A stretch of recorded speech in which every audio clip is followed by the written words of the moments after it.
And should be up now. Yep, there we go. Hello again, YouTube. Welcome Pokemon Day waiting room. Alright, just let me go change over thing on Twitch real quick.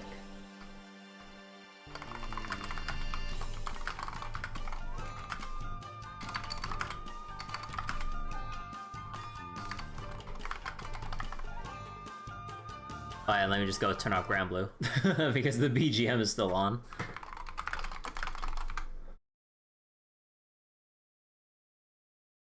Alright, there we go. It's all updated. Just let me go to my blue sky real quick and do this real quick.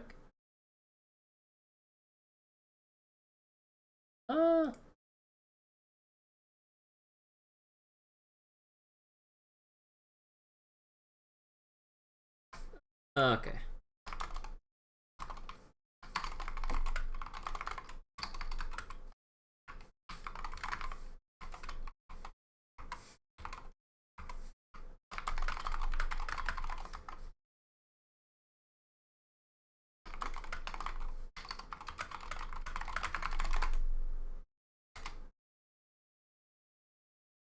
Okay, there we go there.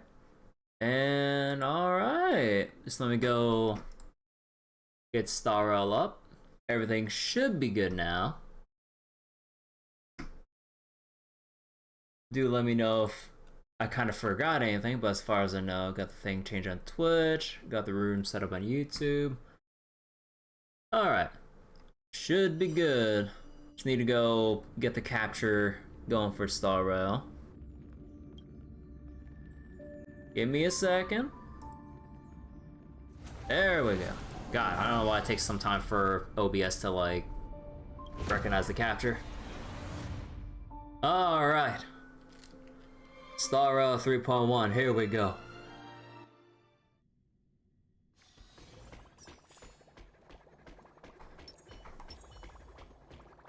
Okay, so right now, it is the... where is it? The 3.1 update where we have the next part of Amphoreus up for reading and everything. There's also the Divergent Universe update here that has come up with the new 3.1 update and everything. The old Divergent Universe has been basically retired, and now we have a new one taking its place with different gameplay mechanics and everything.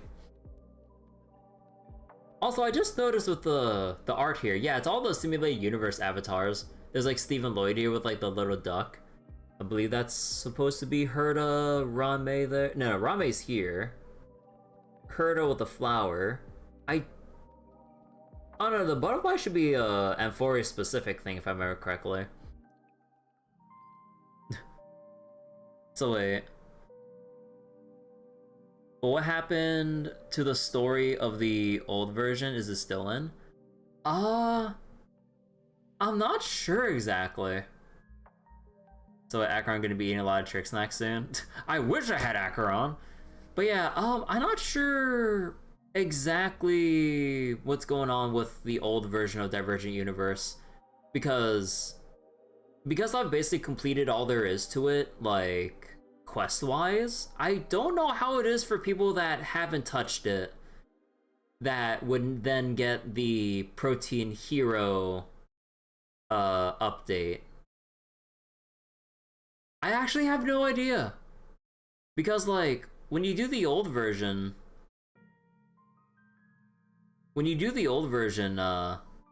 you get a whole thing from Screwlum saying, like, here's this whole, like, side project for the simulated universe, which he then dubbed Divergent Universe.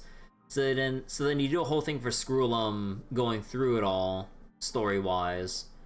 But then, having gone through all of the content that I did for it, I've basically finished my testing or job as the Trailblazer for this Divergent Universe. So I don't know. But I would have to dig around and see if people have anything to say about, like, whether or not, like, what happens if you're late to the party. Like, I'd imagine, like, maybe you'd still do a version of the Divergent universe, like some story-only aspects, but all the other progression stuff or whatnot, maybe just not there anymore. I don't freaking know, actually. That's a...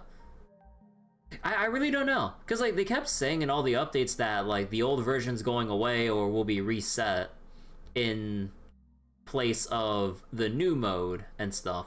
So I got no clue, genuinely.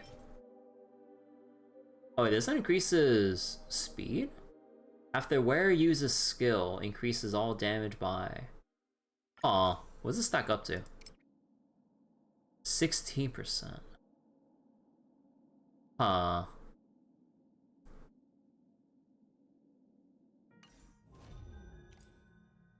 But yeah, honestly, I legitimately don't know. Like, I think I'll have to like look that up, because that'd be a bit weird for them to really just like completely erase it for old players to not even view. Because like, I'd imagine the quest is still there, but then nothing of the like rewards and progression with like the meta progression levels as you kind of grind it out.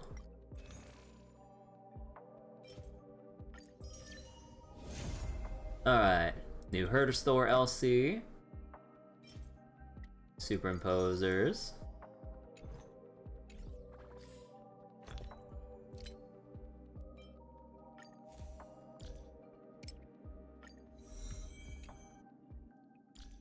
Neat. Future support remembrance LC. Yeah, you can argue. You can also argue using it for Remembrance Trailblazer, but Remembrance Trailblazer also wants crit damage to scale. So this LC is actually more ideal for Trailblazer. So yeah, the other LC would have to be for someone else that doesn't rely on crit damage scaling. Oh yeah, and I also got this one from the battle pass and stuff. Also, I did read some news about Star Rail leaks for what they're going to be doing for 3.2. They're going to be doing a thing with the gacha system and the battle, and also the battle pass. Like, let's just say, for better or worse, depending on how you want to view it, they kind of taken a page from FGO in terms of how to acquire duplicate, or in terms of what you would end up doing with duplicate 5-star characters. But definitely nowhere near as bad as Fate Grand Order, that is for sure. Yeah. Little thing that everyone dreads to hear about. USO. Yeah. What? Discord account linking? Ew, why would I want to bind my fucking Discord to fucking start? No, get that shit out of here.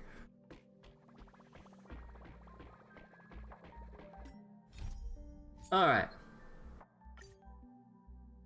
Oh yeah, here's the story recap.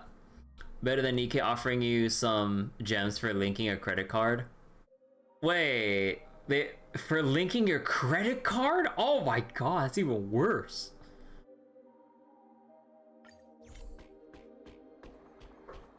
A mysterious celestial body entangled by 3 paths appears in the Memo Keeper's mirror. Amphoreus, the Eternal Land, the next stop for the Trailblaze. But the landing is not a smooth one. After surviving the crash, the Trailblaze squad meets the local Chrysos Air heroes. They learn from them that the titans supporting the world are rotting away, and that the land of Amphoreus is covered in scars. I'm not feeding for Jade. I ain't gonna, like, link my fucking Discord to fucking Star Rail. Like, Discord can fucking burn in hell in that regard.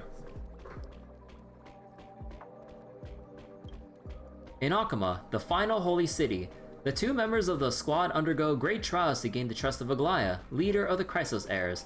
Facing a threat from the world, or from beyond the fog, everyone decides to band together to defeat the Strife Titan Nikador. Time to make a burner account? I'd rather not. Connected, delete the account. I'm not gonna like do all that for fucking 30 jade. That's not like, it's not even 1/4 of a single pool. In order to destroy Nikador's true form, the group plans to infiltrate Castrum Kremnos of the past to discover the truth. At the end of the Abyss of Fate, the Trailblazer communes with the Time Titan Oryx and somehow receives a gaze from Feely.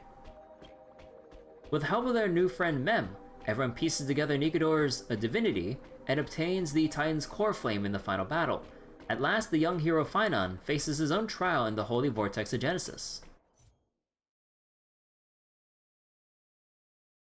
So wait, you're thinking of FGO multicost? That is very much then? Yeah, you need 160 jade for a single pull, so then you only get 30 jade for linking a Discord account. And with all the issues I have about Discord in general, yeah, nah.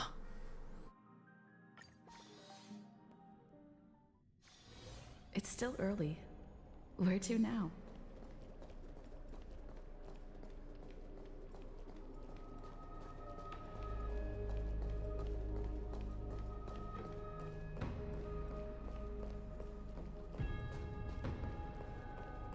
A day of peaceful repose. Take a look. This is. If it was a free multi, it'd be better, but that's pretty stingy for all that work. Actually, can I talk to anyone else? Oh yeah, there's one thing that I kind of learned about when I was reading the Star Rail subreddit. Apparently, before the 3.1 update, when you see the Chrysos airs around the city, if you apparently just run around and then you try to like force yourself to bump into Castorus, you'll be forced into a conversation with Castorus going, please be careful to not like accidentally bump into me. Because reminder, any living being that touches her dies. So then you like, funnily enough, like when you're just kind of running around like a complete asshole like this, if you try running into Castorus, like she ends up forcing a conversation with you, telling you to be careful.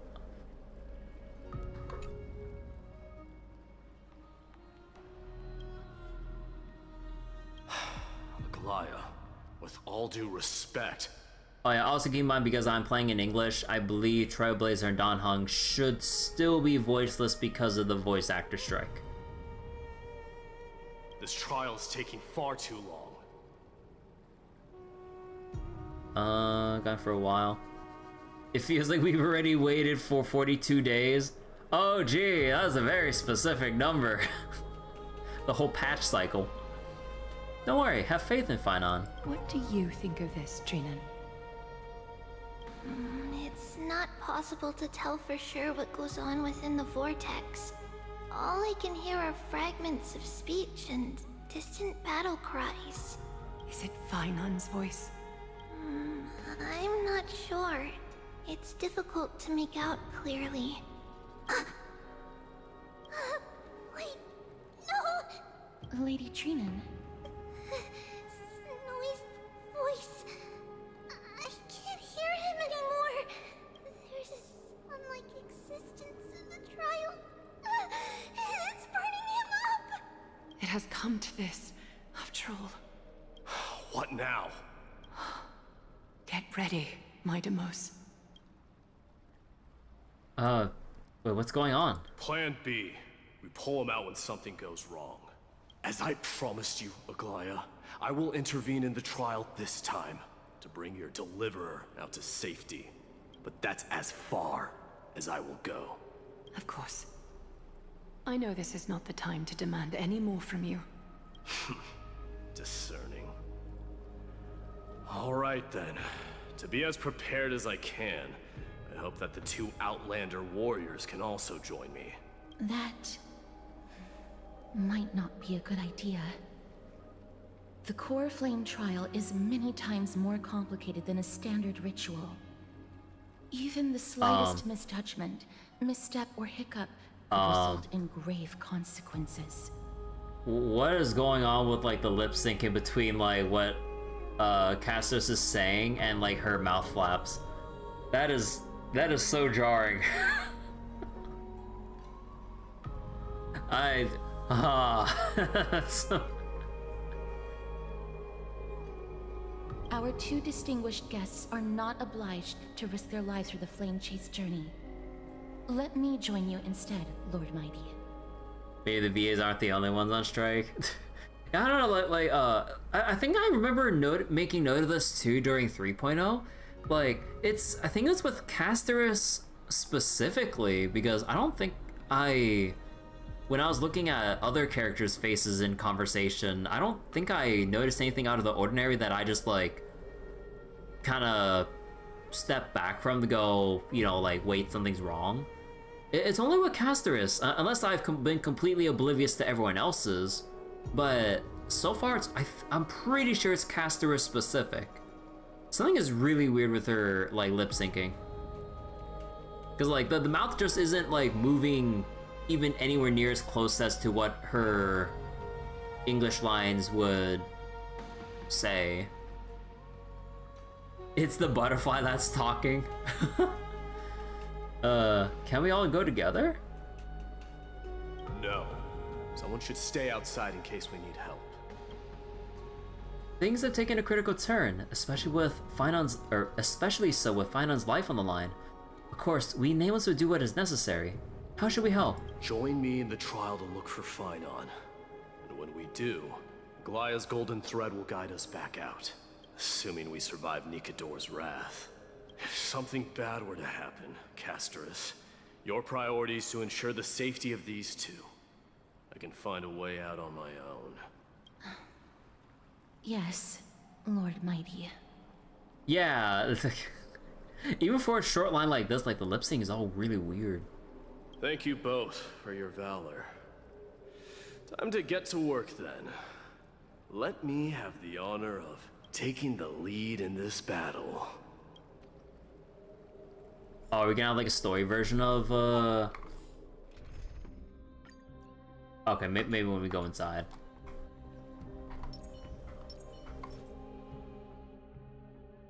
Oh! Wait. Wait a second. They reorganized the menu. The trick snacks are the very first thing that pop up. Cause before it was the gray rarity consumables were always at the bottom. Because they know that everyone only uses trick snacks because all the other ones, even though they technically restore more, cost a lot more random synthesis materials to actually make.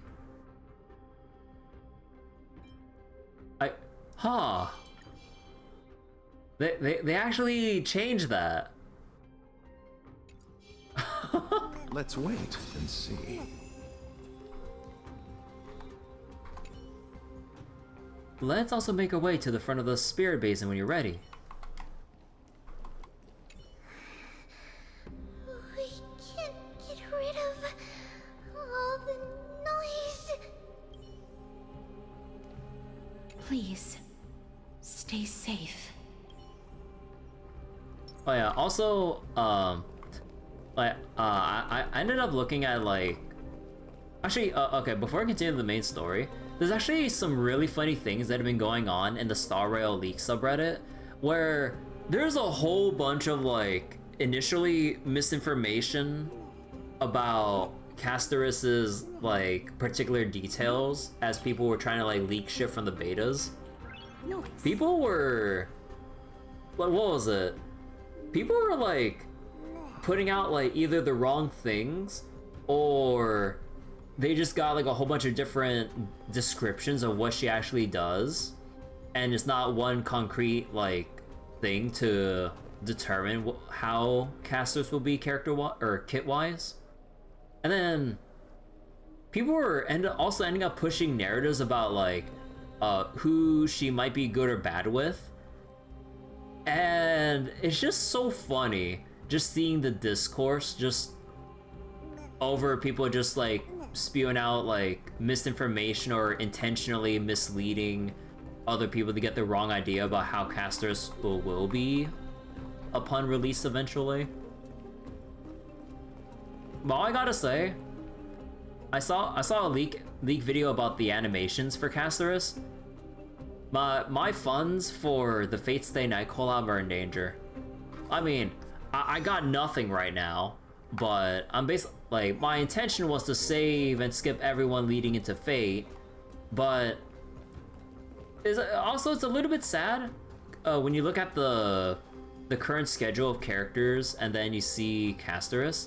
She really is the extremely heavily favored character for this set of patches in Star Rail. It's kind of like how Firefly was like the favorite child of Penacony. Given the details I've seen for Casterus, basically, if you want to regard it in one way, a lot of people probably got the shaft development or effort wise compared to how much they put into Casterus. It's really jarring, like seeing all the shit that Casterus gets. Not to put down like everyone out so far, like Treebee's also like been pretty cool. Like, I've been using my friend's Aglaya support when farming, and dude, Aglaya E1 S1 is so fucking fun. But I wish I could use Aglaya in general, or you know, just I wish I had my own Aglaya. But yeah, there's a lot going on with Casterus, and I'm just like, bro, I wanted to say for Fate Stay Night, but I'm so torn. I'm so torn, dude. May that warrior be safe from harm. When you are ready, I will preside over the ritual on Phaimon's behalf. Let's go. Oh. Actually, what's the team you want with Mighty?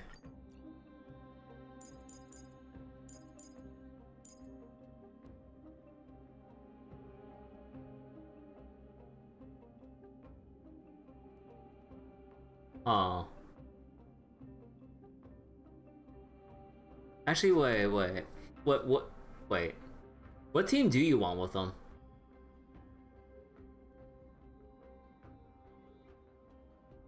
Because I haven't paid much attention to, like, Mighty descriptions with the leaks and stuff, so I don't know, actually don't know what his team will want.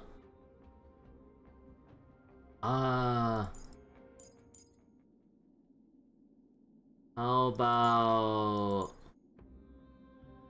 RMC? No. How about Jade?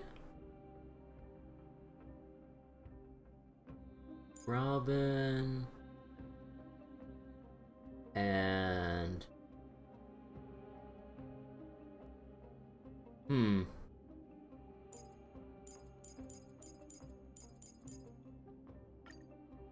maybe we'll try this. Our reinforcements from beyond the sky, warriors of high esteem. Please close your eyes and hold your breath. They once kept the fate of this world, and many other challengers safe from the devastating rage of strife. They now seek to venture deep into the trial of divinity, and prove their will to destroy our enemies, as foretold by the prophecy. When the hammer of strife strikes the anvil of the warrior, the heat and impact will leave behind scars, and between them, a demigod shall rise. Very well. Come forth then. Souls foreign to this realm, and warriors in the making. Follow me into the mist and flames, and come face to face with the greatest fear in the depths of a warrior's heart. And with thy strength, banish the darkness, and usher in sunlight. Let all lost souls find courage on a long journey back home.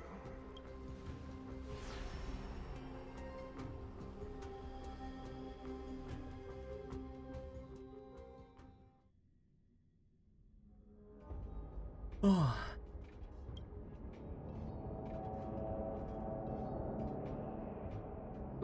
What? What's the matter? Surprised? Where there's strife, there's carnage. It shouldn't come as a surprise to see such a sight in Nikidor's trial. What? Let's just go look for Phainon. I don't see him around here. We should go first. Let's pray he stays safe. Huh. The greatest fear in the depths of a warrior's heart, huh? So, this is what he fears the most.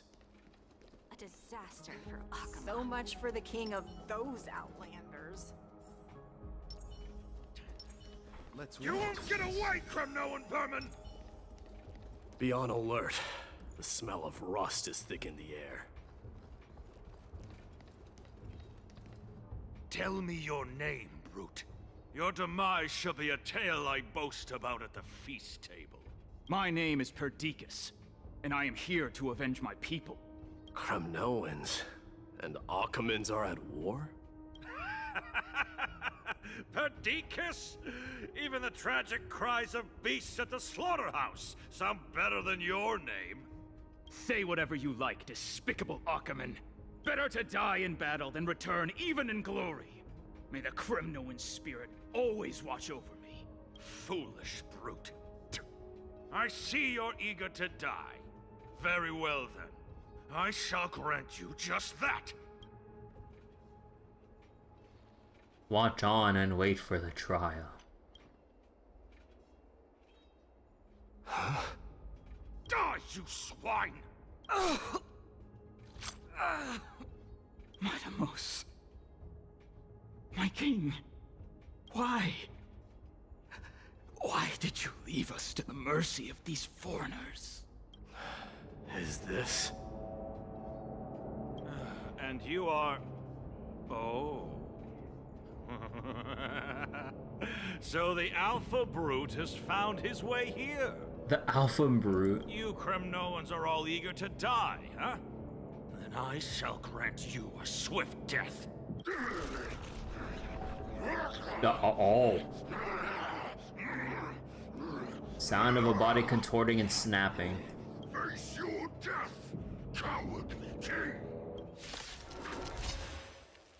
This insatiable bloodlust is a product of Nikidor's wrath. Resonate all together. Let this place witness glory. Burn it up. You chose the wrong enemy. Right. Stars echo. Welcome Use all your might. Forever do it. Let's settle this. Lose some, win some. The dead return! Bending the rules.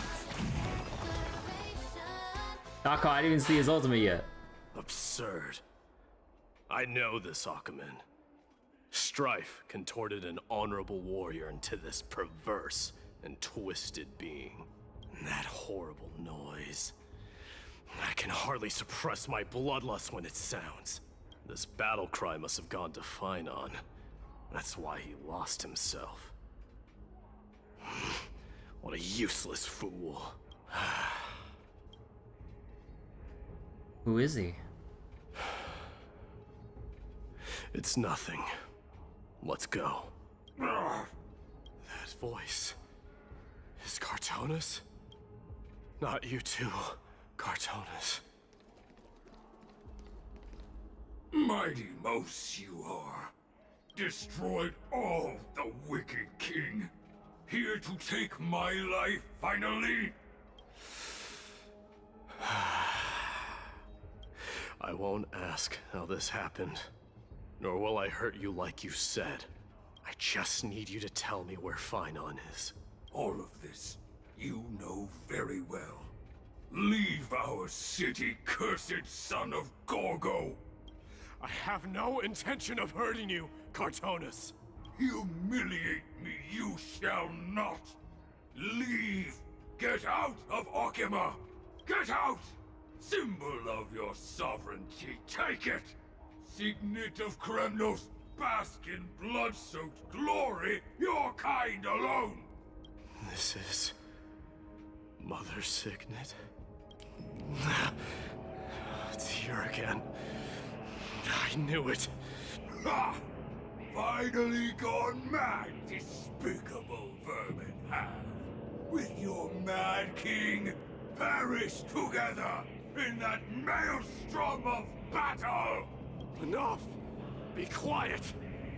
You were not at all Cartonus. Look out!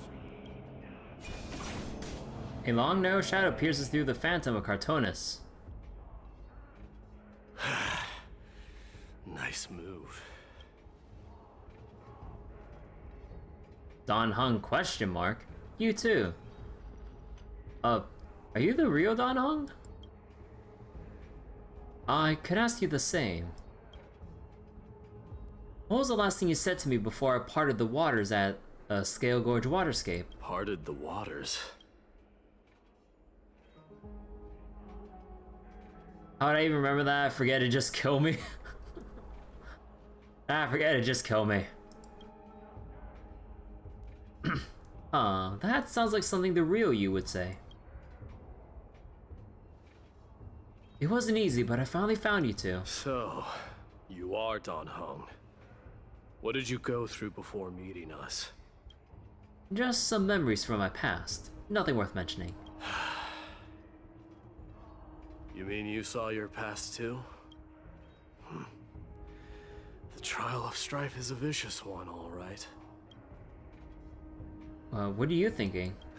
This might not be a single person's trial, but an arena for every challenger to engage their own delusions in a bloody battle. So we're gonna see are we gonna see our own past, even though we have a faint recollection of it now? Before we didn't, but now with Feely and Mem's influence or whatever, we've now officially have seen that we were part of the Stellaron Hunters before the whole thing with her to space station at the very start of the game.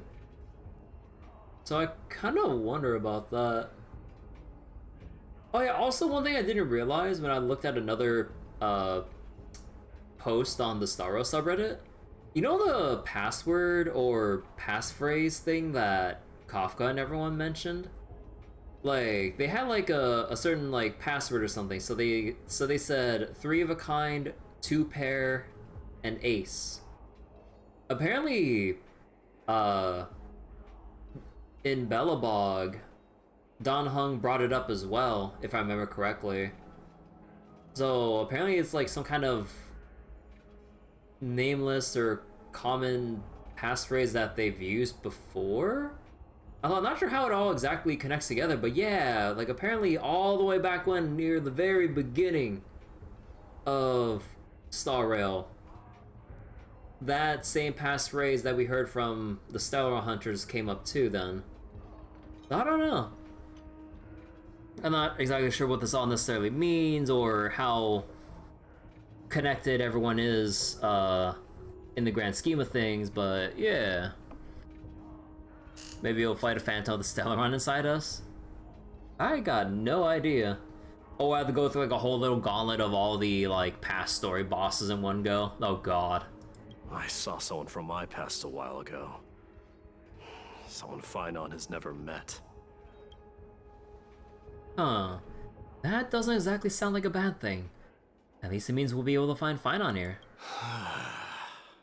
We can only hope this battlefield is nowhere as extensive as I imagine it to be. Let's first follow the sounds of battle to their source. The battle cries seem to be getting a lot louder. Also, wait, I think trying out the lineup, let me see. I think maybe...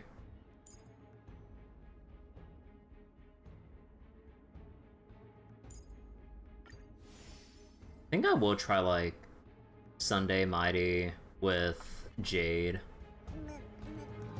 Wait, someone's manipulating this battlefield, someone who might not be Phainon. I didn't notice the little dialogue here. I agree. I missed a little bit earlier, shit. A day of peaceful... Let's wait and see.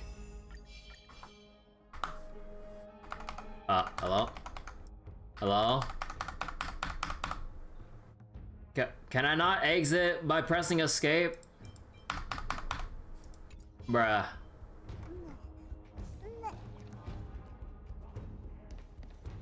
Wait, try to communicate? Oh. A sharp bronze spear had torn through the tendons in her arm, leaving it hanging lifelessly, like a shattered wine jug abandoned by the roadside. As the soul ebbed away, darkness veiled her eyes. Oh. The escape key is fighting its own demons right now. Oh my god. This will be the end of you, Outlanders! Oh wait, what's Mighty's technique? Submit or die. Oh, that's so cool. Find your friends in hell.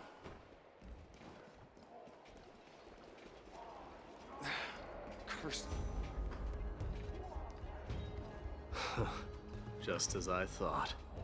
This is where the battle cries were coming from. The true entrance to Nikador's trial.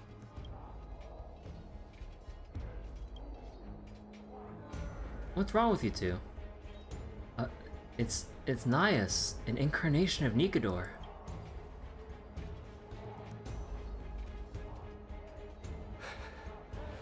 I'm seeing him for the first time, but there's no doubt about it.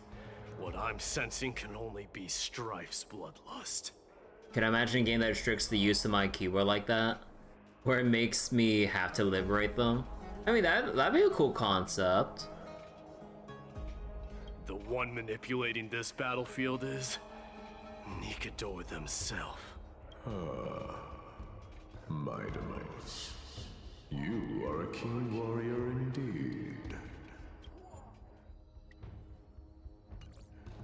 You know me? The blasphemous prince. Of course I know you. And I happen to know that you're here for the soul of that white-haired warrior. Great. Let's cut to the chase then. Hand over that poor excuse for a sword master, so we can be done with this farce. No. No.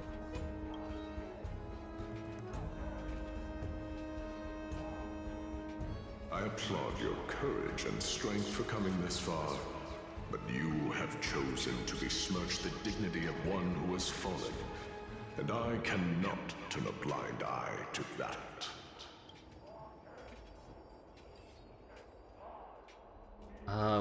Won't you go easy now? This is gonna be one fierce battle we won't be able to get out of. One who has fallen. Phainon failed the trial?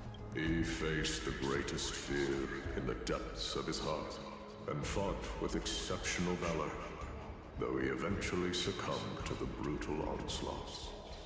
I have since brought him to the rear battleground, and granted him glory worthy of his courage, tenacity, and sacrifice. You wish to take him away? Sure. Pick up a spear and prove that your resolve can rival his. Hey, Seneca, need me to tell you a bad joke? I got nothing. Of course. Cowards who hope to avoid bloodshed are better off disappearing from my sight this instant. Your opinions are of no interest to me, Mad King. Do I know the main ingredient of Aqua's Castorize? Oh my god, like the amount of like dumb nicknames I see people are making for casters is like the most notable nickname I saw was just calling Castorus Cast Iron. If it's a fight you're looking for, then you will get one, Titan. I will put you to rest once more with my curse of immortality. Commendable. Your noble mother displayed the same spirit with a spear in her hands. Don't you dare speak of her. Why not? She challenged the former Kremnos king to a duel, even knowing that it was a deadly trap, all to protect your dignity. Are you suggesting her efforts were for naught? Does Danhong have any voice lines that are silent? With the English voices, the Trailblazer, Danhong, and Himeko are voiceless for at this current point in time, along with Robin and whoever else that I'm forgetting off the top of my head, because of the ongoing voice actor strike that's still yet to come to a resolution. Yeah. So I'm just reading aloud whoever doesn't have a voice during these cutscenes. For a lot of people it's jarring, but I'm always used to this kind of stuff when I read the Trails games. Because like, you'd always have the instance of like, special character or characters come into a scene, and because it's their special debut scene, for example, or it's like they're the highlight character of the scene, they get voice lines. Everyone that's currently in your party so far, probably voiceless, because Falcom ain't got no budget to let everyone else get their voice lines in. And then to end the scene on an important note, then they start voicing everyone again. And then the cutscene ends. So I'm no stranger to like hearing voices and then the voices just stopping like 4 sentences in while we have like the rest of the cutscene for like 20 minutes. And then to close out like the last 30 seconds worth of the cutscene, like then it's voiced again. So yeah, for me, I'm used to it. It doesn't really bother me that much. For everyone else though that just like really wants a fully voiced story cutscene experience, yeah, I'd understand a lot of the grievances that people have like with what's currently going on, and I understand why people would probably go listen to like the Japanese audio, for example. Her death was caused by you, the incarnation of strife. How dare you talk about her past? Enough of this nonsense. You should be wielding your weapon as the god of strife. Battle me and put a swift end to this! Oh. Your hatred is as clear as day, my Demos. My words must have stung you deeply. But thanks to them, I have also come to realize. This is why you killed your father for the throne. Only to let your signet sink to the bottom of the Sea of Souls, refusing to let the glory of Kremnos live on. This is why you slew the Strife Titan. Only to reject the core flame, letting strife continue instead.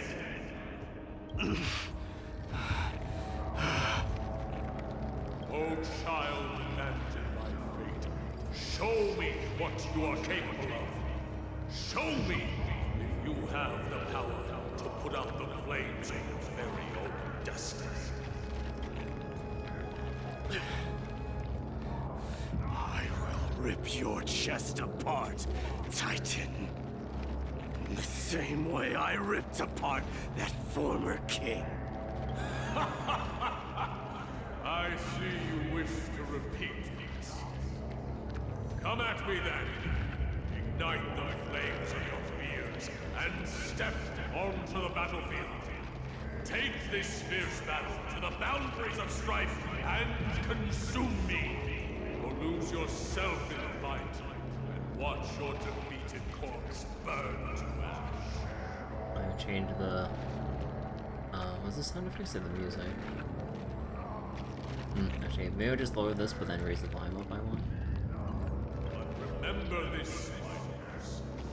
The son of Gorgo will be crowned in blood. Very moment. Unjust. The moment of ascension. To you, the successor of Kremnos. White warrior knew he was no match, yet he chose to fight till his very last breath. What about you, Maidamos? Can your murderous intent match up to what fate has in store for you? Prove to me that you are worthy of this power! Repent. Let this place witness glory. Give an inch and they'll Mournful cries. Miserable wails. Kings of Kremnos. This is the power you desired? Mortal form, watch over you and guide you on your path. Torment and doubt, farewell. Dying soul, fate now accepts your punishment. I am strife. Burn it all. In the name of fairness, I cleanse you the blood of strife. Bending the rules. This raging power, I can hardly contain it. Self-inflicted misery. The trial is fitting. Burn it all. I'll overcome the thorns. So it restores HP, accumulates charge. Serenity is before me. Dying soul, now accept your punishment. Forever doomed. Who's the little backstabber? Conquer all lands. Oh. In fear you shall abandon your mortal body, King of Kremnos. How noisy. Forever doomed. Time for a lesson. Torment and doubt, farewell. Burn it all. This mortal form, watch over Fucking you auto battle. and guide you on your path. Dying soul, now accept your punishment. Bending the rules. There's no backing out now. For me or you.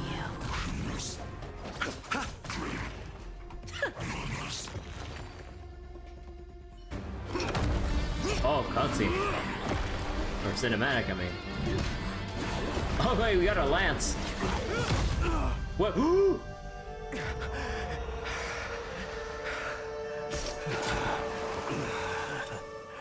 Found you.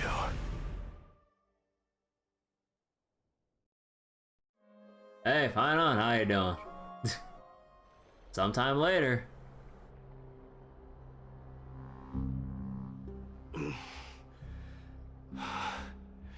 I did my best. Man, but like, wait, we really just cut away from all that, like, once he showed up to go all the way here. Oh, come on, like, at least, like, get some a couple more words in, or I don't know, that's just, like, a bit jarring for, like, that cut there.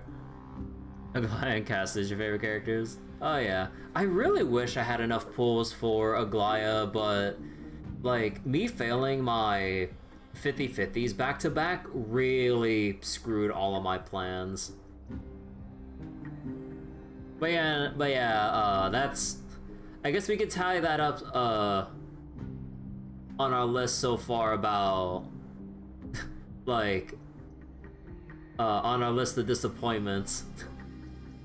I mean, like, they did say they want to improve the cutscenes after all the people complain about how Amphoreus was handled in 3.0. But obviously, they can't fix it up that fast because, you know, they plan these updates months in advance. So we probably wouldn't see any crazy changes in how they do their story presentation until maybe, like, I would assume 3.3 onwards or something. So yeah, we're gonna have to probably keep dealing with what they set up for from then in 3.0 to probably 3.2 maybe. I'm not sure how far ahead they, like, animate or do all the story stuff though, so who knows. The Coreflame trial is indeed no place for the weak. Let's just hope that Phainon gets through this. There's no need to worry. His soul is in a stable condition. With ample rest for both body and mind, he'll be up and about in no time. The greatest fear in the depths of his heart. Lord Phainon must have been forced to relive his past during the trial, and revisit his homeland that had fallen to the Black Tide. In all likelihood.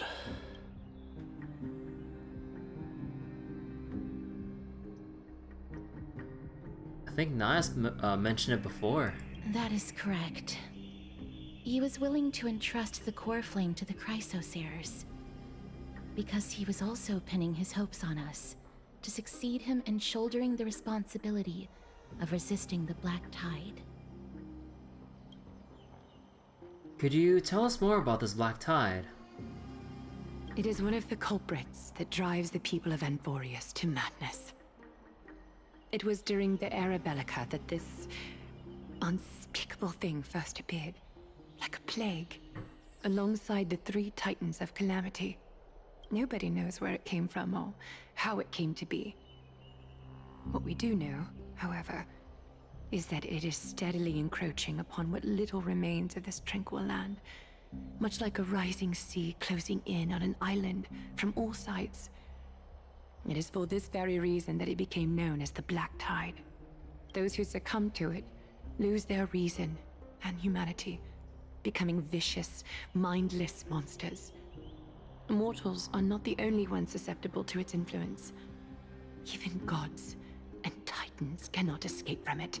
According to Naias, Nikador, though one of the embodiments of Calamity, also bears the responsibility of fending off the Black Tide. Perhaps that is also why Lord Phainon threw himself into the trial of strife so readily.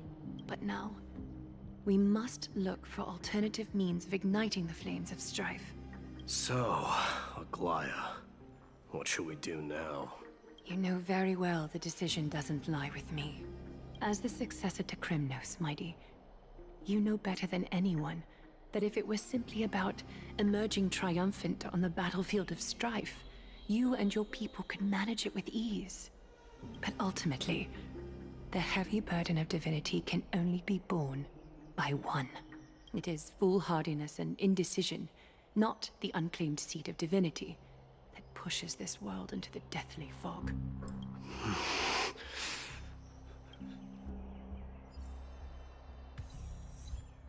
Sing, O goddess of his rage.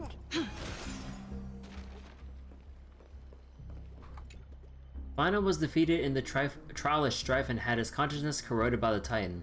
It'll be some time until he recovers. Let the frustrated hero rest a while.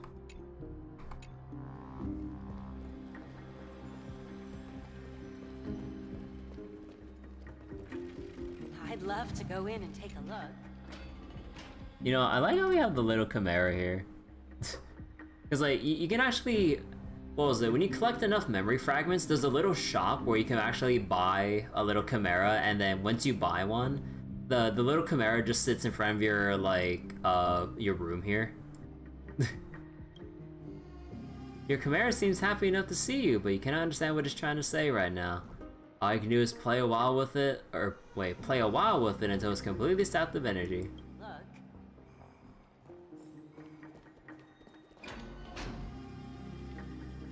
An unspeakable thing of unknown origin.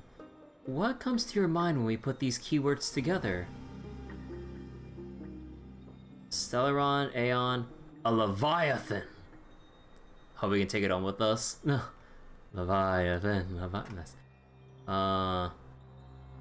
Stellaron? That's right. If you think about the various characteristics of Amphoreus, an isolated world of eternal night being eroded by an unknown power, we cannot discount this possibility. This has been bothering me for a while now. Everything we have seen thus far suggests that Amphoreus wasn't always isolated from the rest of the universe. Be it the birth of the Titans or the encroaching Black Tide, none of these can be explained as a natural progression of civilization. There must be other reasons for its current state of isolation. It's just, if the cancer of all worlds is truly the culprit, then we should have observed certain phenomena, explicit or otherwise, by now. Explicit or otherwise by now. But that isn't the case. The voice of the Stellaron? That's what I was thinking too. From past experience, the Stellaron within you should be able to resonate with other Stellarons, but we haven't encountered anything like that here. There are several other unanswered questions too.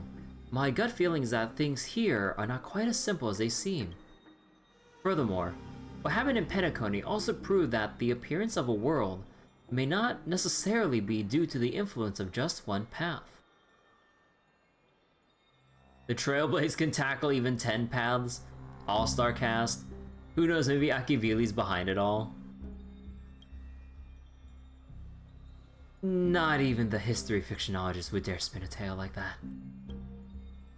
For now, let's just take things as they come. The Black Tide could be a good starting point. Since Nigador has fallen, those who were suppressed by them will no doubt begin to counterattack now. It seems our trailblazing expedition is growing in significance. Mighty's POV.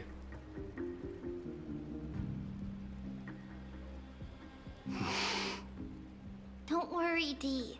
This isn't the first time he's been like this. A long time ago? I'm not worrying about him. Oh, alright.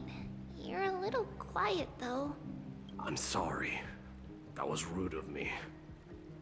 What I meant was, I know that man can pull through for sure. It's alright. Being straightforward suits you better. Actually, Dee, there's something we're curious about. What did you see in Nigador's trial? Something that terrifies me. Isn't that ironic? There shouldn't even be a word for fear in the Kremnoan language. Do you think you stand a chance against that thing that terrifies you? Is this also part of your grand scheme? What do you mean? Aglaya knew that Phainon might fall, and she expected me to take his place. That was the plan all along, wasn't it? Yes. Looks like you know everything. Aww. I have no intention of condemning you for it. The Flame Chase journey is not a game, and I have long understood this. The downfall of Strife, and the ever-growing threat that the Black Tide poses. If Circes and Ornyx are also impacted, ramifications will be dire. They are the only two Titans who are still lucid and willing to coexist with humanity. Regrettably, I do not hold the key to completing the trial. If I wish to conquer that fear, I need the assistance of my fellow Kremnoans. Give me some time to speak with my people. It won't take long, I promise. Ah, I see. There is strength in numbers, but you must know that the trial to become a demigod is ultimately meant for only one individual. Dee, your people, they have been eagerly awaiting a new king all this time, haven't they? If you take on the divine role, they will have no reservations about following your lead. After all, you're the hero of Castrum Kremnos. I once was. But Lady Trebios, therein lies my deepest fear. We'll talk again later. I'll be back. Huh.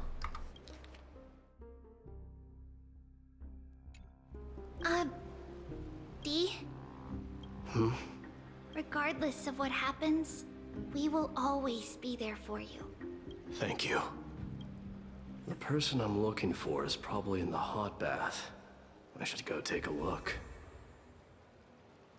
The billowing steam always brings back memories of the furnaces in our homeland. Regardless of what happens. Thank you.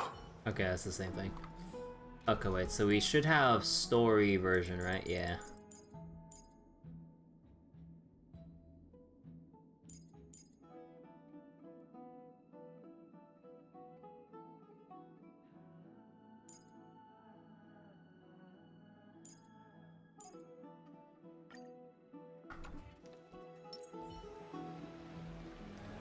Trebius? Yeah, that was Trebi's name before they had a whole backstory thing on YouTube for her lore. Like basically Trebi used to be one person, but then they split into basically 1,000 different Trebis essentially. So Trebi went through a lot. Remember, there used to be like 1,000 of them. We're down to 3. Yeah, it's a pretty sad backstory. Like, the more, what was it? The more Tribi uses her powers with the, I think they call it the Sentry Gate, the more they use it, the more it takes out of them. And we could probably assume that, you know, it'll basically kill off, like, the other clones or aspects of herself one by one by one. So it whittled down over many, many years to just 3 from the 1,000. So, whoo!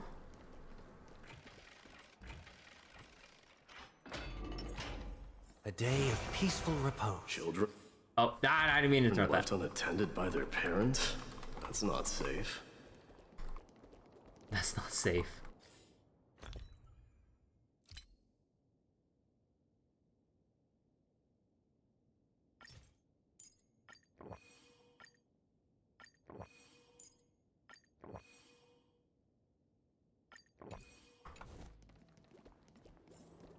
You remember the Sentry Gate part?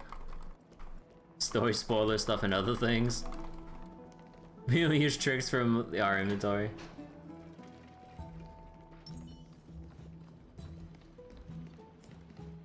You shouldn't run around in here, kids. Hey, it's the Crown Prince!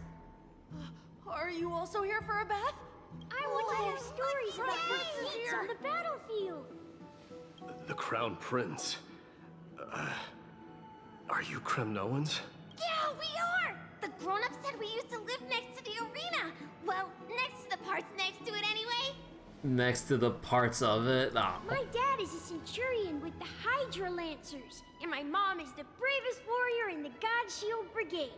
We used to get tons of silver coins from Mr. Crateros. Crateros, huh? My parents are serving in the Holy City garrison now. As warriors of Kremnos, they're braver than any Achaemen. Why are you kids here alone? Where are the grown-ups? Mom and Dad were asleep, so we snuck out to play hide and seek with Mr. Crateros. That old man can be such a child sometimes. Do you know where Crateros is? I happen to be looking for him. Sorry, I don't. Come to think of it, we haven't seen him in a while. Did he get lost while trying to find us?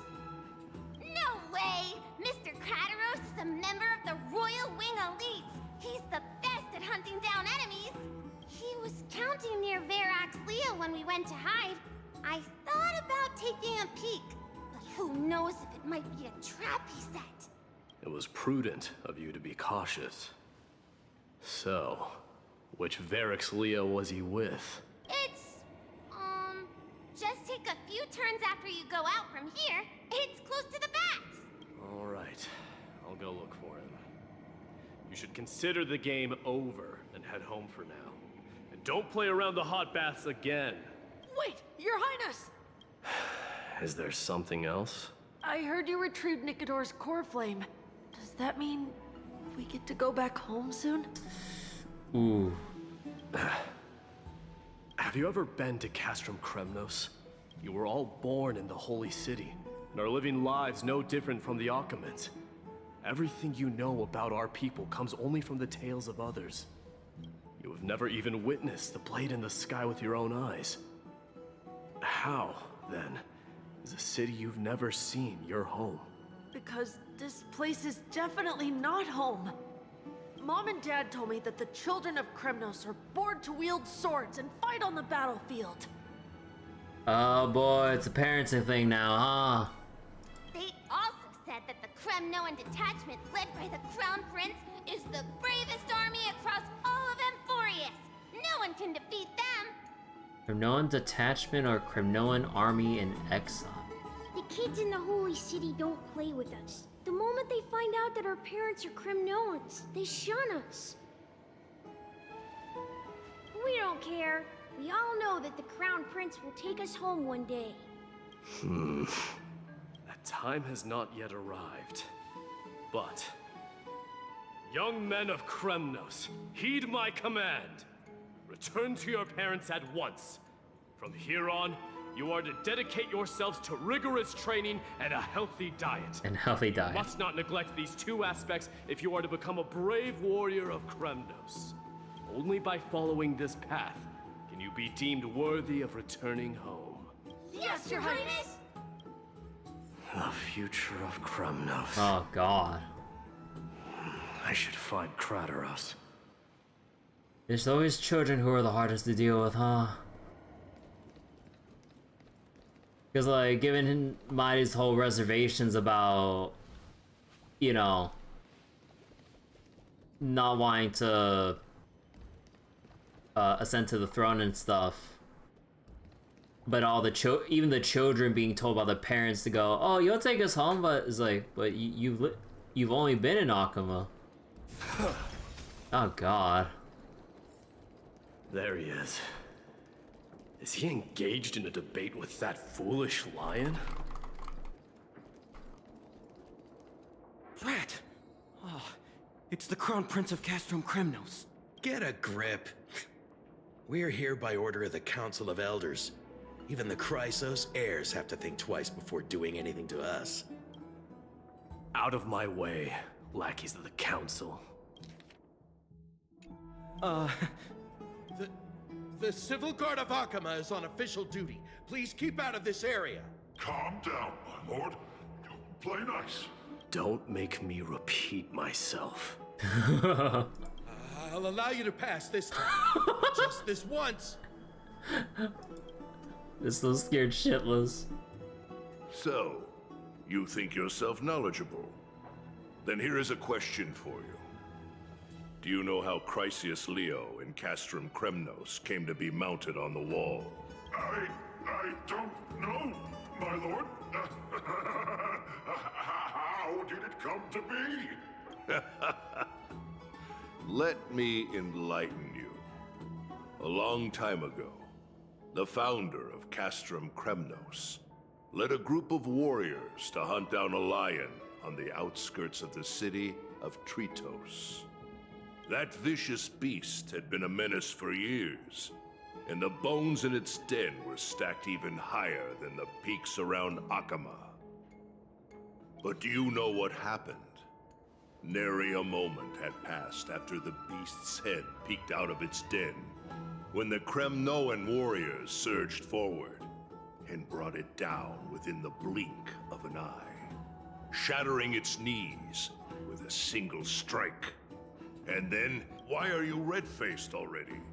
We haven't even gotten to the best part yet. It's your storytelling, my lord. You're weaving such a captivating tale that it got my blood pumping. Please, go on. Well, if it isn't Lord Mighty. Oh my god. Been a while?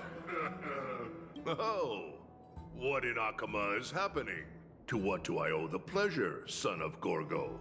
Kratos. My esteemed teacher. Let's talk somewhere else, Mighty Mos. I'm tired of speaking with this silly lion. Silly lion. What about the Council's informants? Those two hyenas are nothing but scavengers of rotten meat. They couldn't bite even if they tried. They can follow us if they want to. Let's go. Wait, so how in the world did Chrysius Leo get mounted on the wall? Oh my god. Us, you hyena. Oh, sorry. I meant officers. Hey, old man, how dare you? Calm down. Calm down.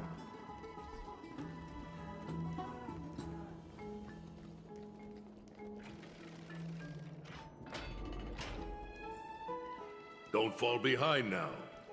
Unless you want to upset our friends here. Don't you dare try any tricks with us.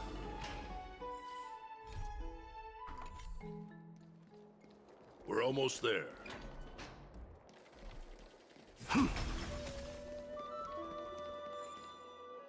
Why have you stopped? This is a nice spot for a private chat. Shall we, sir? Let's do it. Aw. What are you up to? Someone help me! Some privacy at last.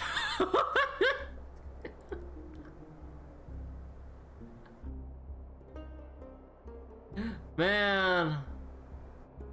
I mean, again, we went over this earlier, but they can't fix these, like, things in just a day. But I really wish, like, we just had a quick little, even if it looks like a budget-ass animation, could we just see them, like, do a straight punch through their face or something? Like, come on. So, tell me, why have you come to seek this old man's counsel? I came to discuss the future of the Kremnoans. Interesting.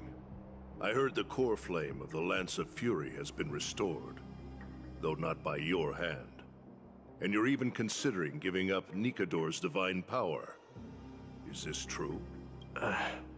Those rumors are not entirely groundless.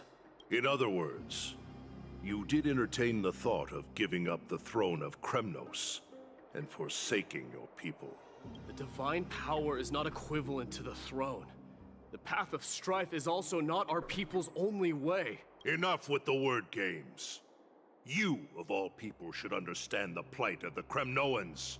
Think about all the warriors of the Kremnoan detachment who left their homeland with you. Think about their children. Only the yearning for our former glory days has kept us going all this time. If they ever learn that the crown prince they look up to so much is actually toying with the notion of stepping down, think of the disgrace it would bring upon your departed mother, Martimos. Ah, bring up his mom again. You best remember that she died for you because of Europon's schemes, to restore the glory of Kremnos. Since you've brought that up, tell me, who is responsible for my father's death? Are you trying to shame me, Martimos? I may be old, but I haven't become so decrepit that I've forgotten it all. Of course I remember that Europon died when the Kremnoan detachment surrounded him. You drove the spear into his chest with your very own hands. That was merely the final outcome. Do you still not see it? What led my parents and our people to their downfall is none other than the strife we speak of. The quest for glory. The tenet of valorous death before glorious return. This is the creed of every Kremnoan, no matter whether these beliefs are justified or not. Don't be ridiculous. The only thing that could slay a king is a spear. Even an infant knows that much. I swore to your mother that I would guard your crown with my life. I never foresaw that the son of Gorgo himself would be the first to turn his back on the Kremnoan spirit. Gorgo. Your mother bore that name. The name of the great founder of Castrum Kremnos. And she upheld that name with honor. If you choose to turn your back on her legacy, like a wretched deserter, do not fault me for withholding my loyalty, Martimos. I came to discuss the future of our people with you. But it appears this is not the right time yet. Go, mighty. Ha! That's what those Chrysos heirs call you, isn't it? Go down the path you have deemed correct. Deep down, you have always been one to do as you please. And I am well aware that no one can deter you once you've made up your mind. But don't you ever dream of renouncing the traditions of Kremnos. We may reside in Akama now, but we remain eternally bound to strife by blood. Bloodlines no longer hold any significance in this era of destruction.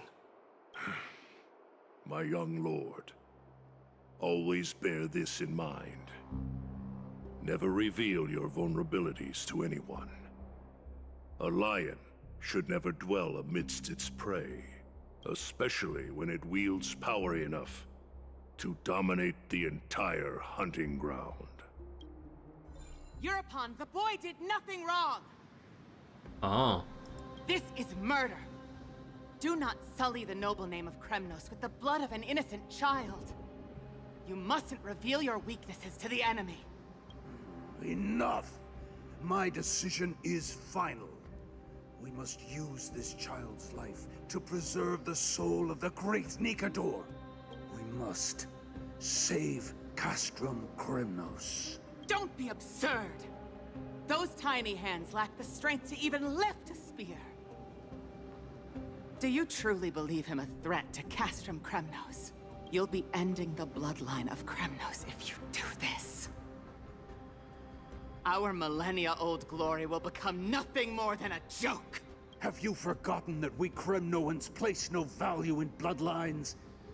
It is through pure bloodshed and slaughter that the kings of Kremnos have ascended to the throne. As for our millennia-old glory, it has always been a joke in my eyes. Glorify it all you want, but it will not alter the nature of slaughter. Those who revel in it are but murderers.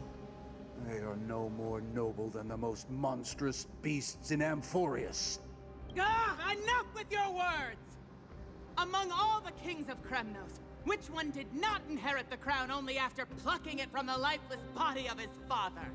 But listen to yourself now. Do you truly believe you can cleanse the blood from your hands through mere words alone? Nay, quite the contrary. I will end this cycle of bloodshed, starting with this child. With these blood-stained hands, I will end it all. Your failure is inevitable, European. You are just a coward who can only raise his blade against his own child! A beast that murders his own kin. Royal Wing elites and Ephors of Kremnos! You cannot sit idly by and watch this atrocity unfold. If you consider yourselves the honorable sons and daughters of Gorgo, then take up your spears and join me in putting an end to this bloody charade! Does anyone else have any objections? If so, come forward with your spear and prove your mettle. Understood. 5, 4, 3. Wait. Taros. No one dare stand by my side. Cowards! Has that crown stripped you of your courage? 2, 1. It appears there are no objections. Then, in accordance with the Kremnoan Council's principle of tacit consent, the decision is final. With all present as witnesses, this child shall descend into the Sea of Souls, where he will nourish the Lance of Fury and join the fallen heroes. May fate and the gods await your arrival, my son. My Deimos. Stop! If you have more to say, then speak. On account of the life we have shared together, I grant you this one final chance. With the Blade of Fury above us and the Council bearing witness, I, Gorgo, hereby move to challenge the crown in accordance with the laws of Kremnos. O unworthy king, in the name of the Council of Elders, I demand that you duel me! Very well. We shall see who the Kremnoan blade strikes down. My Deimos, my son, they all tell me to forget. But how could I ever, the son of Gorgo, will be crowned in blood? If there is no Kremnos without the crown, then I shall seize the crown and smash it to pieces to bring the people to their senses. The mother roared in anger. The armies remained in silence. Only the cries and the waves of the Sea of Souls echoed. God damn. Now in your private bath chamber. Ever since the battle with Nikador, you haven't slept so soundly in ages. Even if death itself came to rouse you, you'd probably retort, why does life slumber? Because the bed is warm.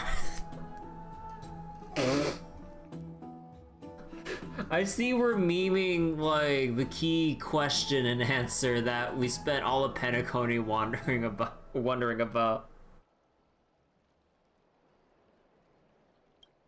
Yet, a chill from the River of Souls wafted by, a sensation hauntingly familiar. Could death truly be at your door? Oh, is Casters here to wake us up? that would be so funny. No, please. Best to open your eyes, just in case. Miss, you're awake. No wonder I felt the chill. Casters, why does life slumber? Oh, I need to take a picture. Very important.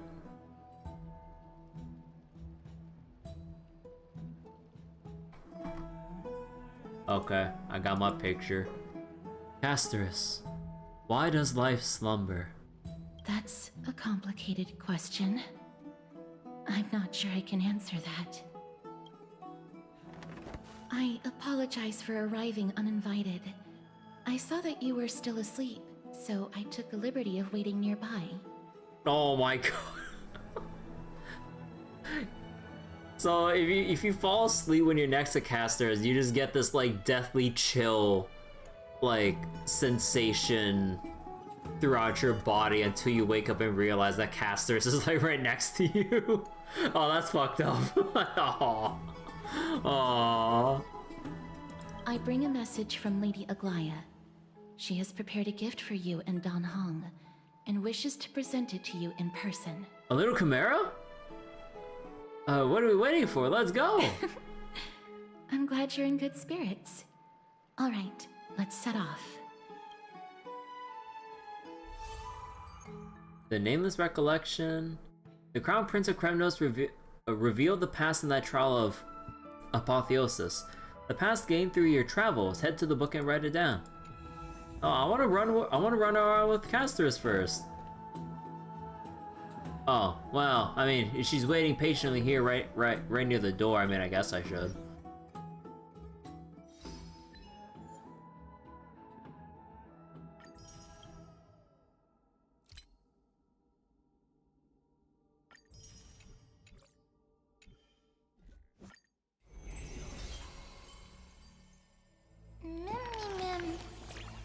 Let's see, oh, new stories? Kirby, why are you off reading them by yourself? I want in too. just so I could spoil it for you. No way, I'll bonk you on the head with my pink wand.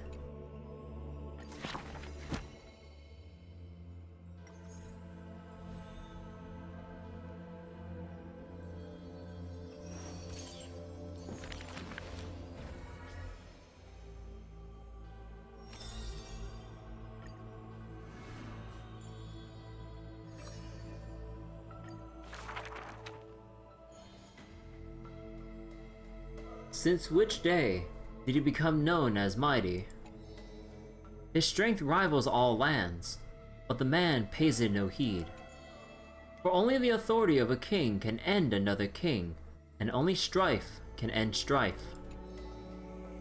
The torrent of conquest crosses the barrens, yet with homeland's blood, it is destined to be stained. None dare to shake his hand in greeting, for his hands burn as the blazing sun, soaked in the might of the flames. What a mighty feat it is! In the aftermath of defeat, the man digs graves for the deceased soldiers, burying thousands with his own hands. In that fight, he crushed all invading blades with his fists. A body immortal may never fall, but tears of pain in his heart still flow. His years of drifting made him detest water's waves. They say that is the reason he's so unwilling to weep. But in Idonia's blizzards he once did cry. Bleh. A tear shed among the storm and frost that bloomed into a lily stained with blood. Like his undying body, the flower never wilts.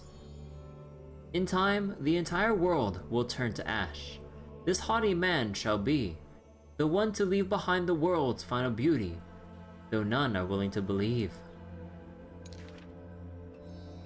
Unlike his kin, those patterns are carved with his blood, a matter so suspicious, it stirs the ambitions of the mundane. A blade that can cut through the mighty must be enough to slay gods. The people to this day still seek it, yet it is simply a tradition he follows closely.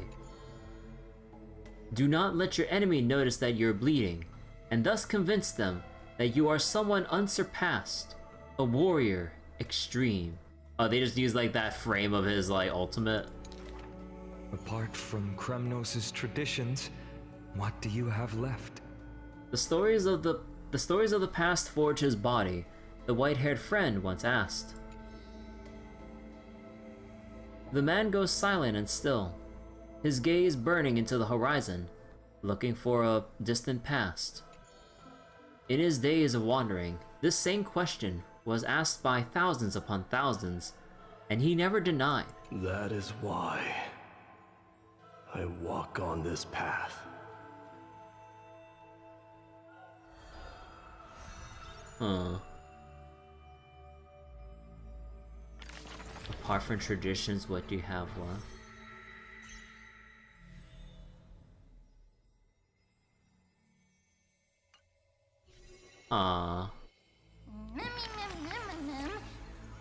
Did you know that Akuma is full of stories about Mighty-Most? He's just bursting with tales. Are all princes like that? I'm really curious about. Oh, wait. I'm really curious about the Curse of Immortality. Me too. It's really hard to imagine what an undying body is like. If his arm accidentally fell off, would it become an immortal arm? Sounds terrifying. I'm sorry. I made that up. It's not true. I heard someone say that his ability isn't immortality, but defying death. Even if he suffers a fatal wound, he can resist the call of Thanatos and force his way out of the realm of the dead. Now that's an unbelievable kind of power. Still, there really are way too many rumors about Mighty-Most flying around. If they were all true, he wouldn't even have time to eat, would he? I wonder who's spreading all the stories. Sure is mysterious, don't you think? Huh.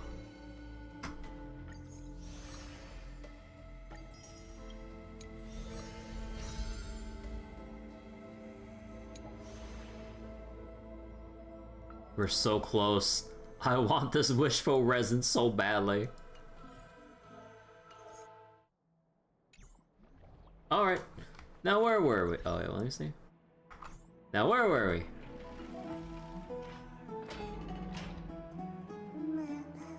The baths are bustling. Now that Nikador has fallen, the soldiers in the city can finally catch a break. Seems like all the rooms are full.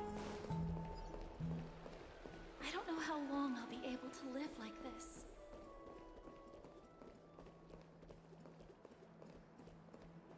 Is that Lady Trevi and Lady Trianne? You must have forgotten. This is a precious relic from our hometown. We definitely all saw it back then. Trianne, this is a counterfeit. We both know it's impossible for something this fragile to have survived all those years in one piece. Nothing is impossible. We are fragile too, but we still got through those sad times.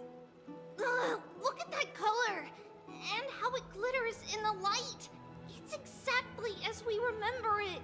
Why won't you buy it? If someone else gets to it before us, we'll miss our chance forever. Calm down, Trianne. You need rest. Please, there's no need to fret. If you need more time to make a decision, I can put this aside for you until tomorrow. Or until you're ready? No, it's all right. Trianne is just... She'll come to her senses tomorrow. We'll be off first. Trianne is just... what? Trianne is super mad, that's what! You've forgotten all about Mama! Mama gave us something just like this before! Trianne... Oh, and there she goes. see you tomorrow? I hope you two patch things up soon. See you tomorrow. May the winds of fortune bless you.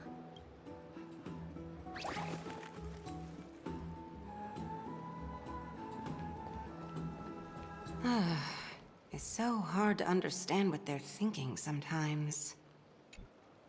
Excuse me, if you don't mind, could you tell me what Lady Treby and Lady Trian were discussing just now? Oh, it's Miss Casterus. It's been a while. Well, honestly, I'm not quite sure myself. See, I have a little hobby of collecting handicrafts. Some time ago, I found this trinket being sold at the Marmorial Market, and bought it to use as decoration at my stall. When Lady Treby and Lady Trian walked by earlier, Lady Trian happened to catch sight of it, and promptly insisted that it was a precious memento from her hometown. But Lady Treby believed it to be a counterfeit. She said it couldn't possibly be from Yanisopolis. The likelihood of such fragile glassware surviving the Chrysos War is simply too low. For some reason, Lady Trian became awfully upset after hearing that. I see. Madam, would you mind selling this trinket to me? Certainly. It's just... if it truly is a relic from Yanisopolis, it could be worth a small fortune. Miss Casterus, I'm running a business here after all, so... I understand. Feel free to name your price. Not so fast, I object to this, glare at her in silence. We glare. I suppose I can sell it to you at cost as a sign of goodwill, Miss Casterus. Just promise to support my business in the future. Much appreciated. We're lucky that she has a good heart. I'm not one to venture out often, and while I have some savings, it takes a lot out of me to even talk to people, let alone haggle. Same. Had it been another merchant, I would have been set back plenty. Aww. The authenticity of the piece isn't important. What matters is that it holds special meaning for Lady Trian and reminds her of her hometown. I've long wished to show my gratitude for Lady Trian's care, but I haven't been able to come up with any ideas for a suitable gift. This chance encounter today feels like divine intervention. Perhaps this is the gift I've been searching for. Still, this trinket is admittedly rather fragile. I will have to make some adjustments and stitch it onto wool felt to protect it. That way, no matter how much Lady Trian runs around, it won't break easily. Alright, back to business after that little detour. Let's keep moving. Don't stray far now. We've already kept Lady Aglaya waiting long enough.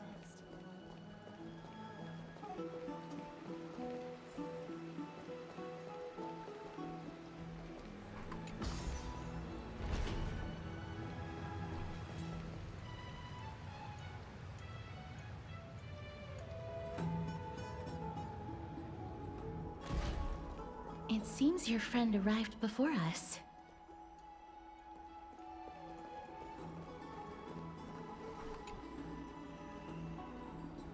You're finally here, Kirby. Welcome, Cass.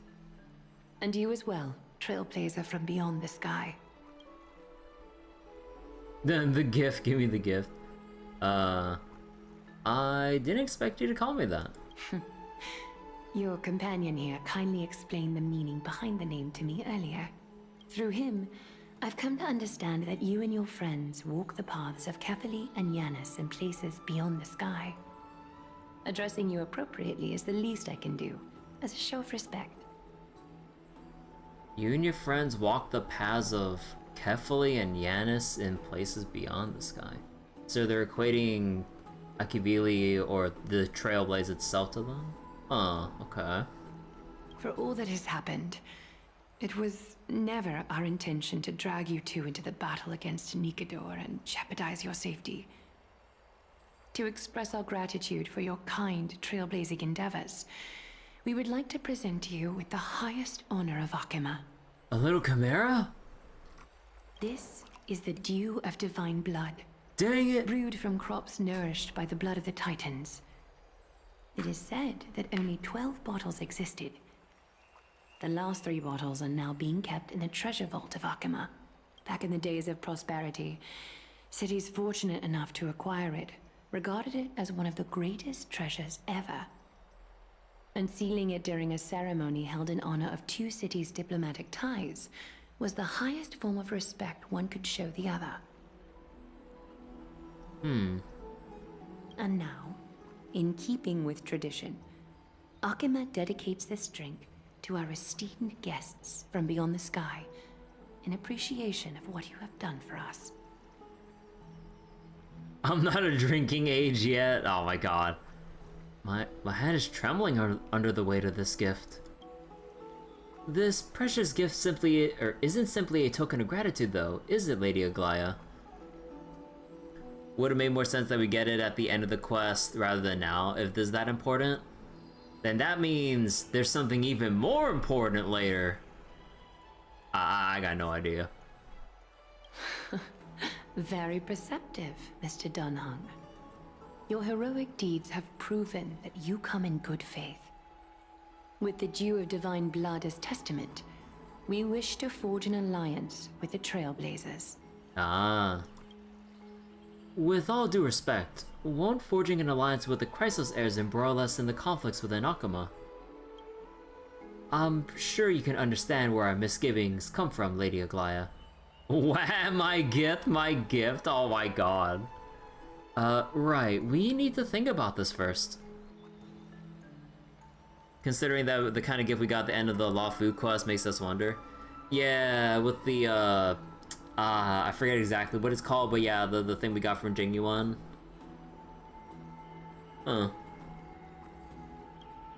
Having said that, Lady Aglaya, please don't misunderstand. We will still do what we can to assist you in the flame chase journey. It's just, I've heard of the friction between the Chrysos heirs and the Council of Akima.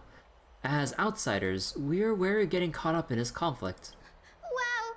Grady and Danny have sharp eyes indeed. You'd make outstanding members of the Twilight Courtyard. Gray and Danny? No need to worry, by the way. I can tell from Lady Aglaya's tone of voice and micro-expressions that she's being genuine. Ah, who dis? Not only are you guests from beyond the sky, but you've also done so much for Akima. You're practically heroes to us all. Lady Aglaya would never subject you to Aquila's judgment.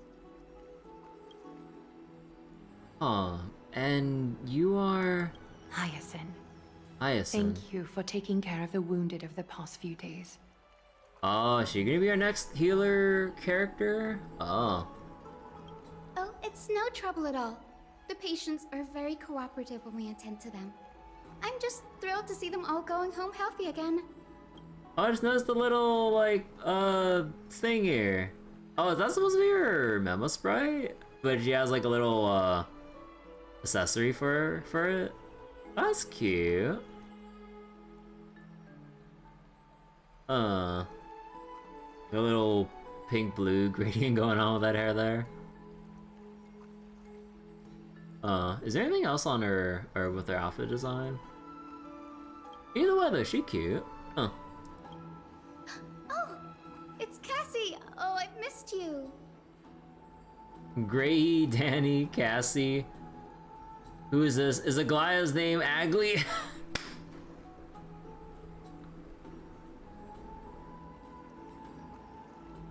I want to pick this option so much. Is Aglaya's nickname Agli?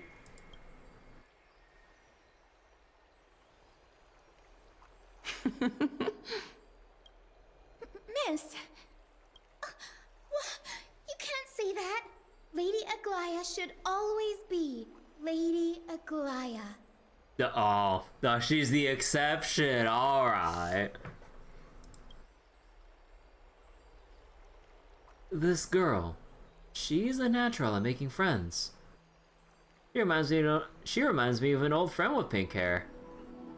Man, I mean, they don't know the situation with March back on the Express, but oh man. Well, I mean, they don't know any better. She reminds me of an old friend with pink hair.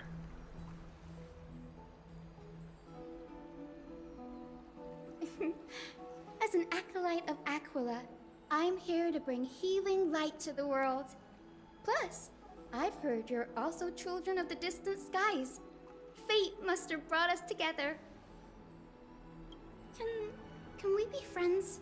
I'd love to hear your tales of the sky. And oh! It's a rare occasion that Akama presents such an invaluable gift to guests. Lady Aglaya, may I have the honor of tasting it too? Of course you may.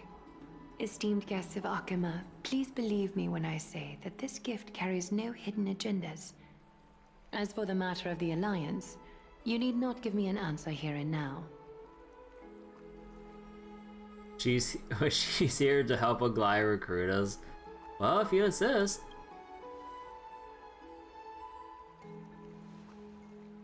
I see. In that case, we will accept this gift from Akama. We welcome the chance to talk with you, Lady Hyacinth. Oh, yay! Then I'll get started on my questionnaire. Oh no. Pardon the question. I've been meaning to ask this for a while. Micro-expressions? Tone of voice? Questionnaires? Are these all part of the usual skill set for Aquila's priests? Allow me to do the honors. This young lady is Hyacinth, Oh, assistant Hyacinth. lecturer of the new sporists at the Grove of Epiphany, and head nurse at the medical institution known as the Twilight Courtyard. Hyacinth. Oh, here.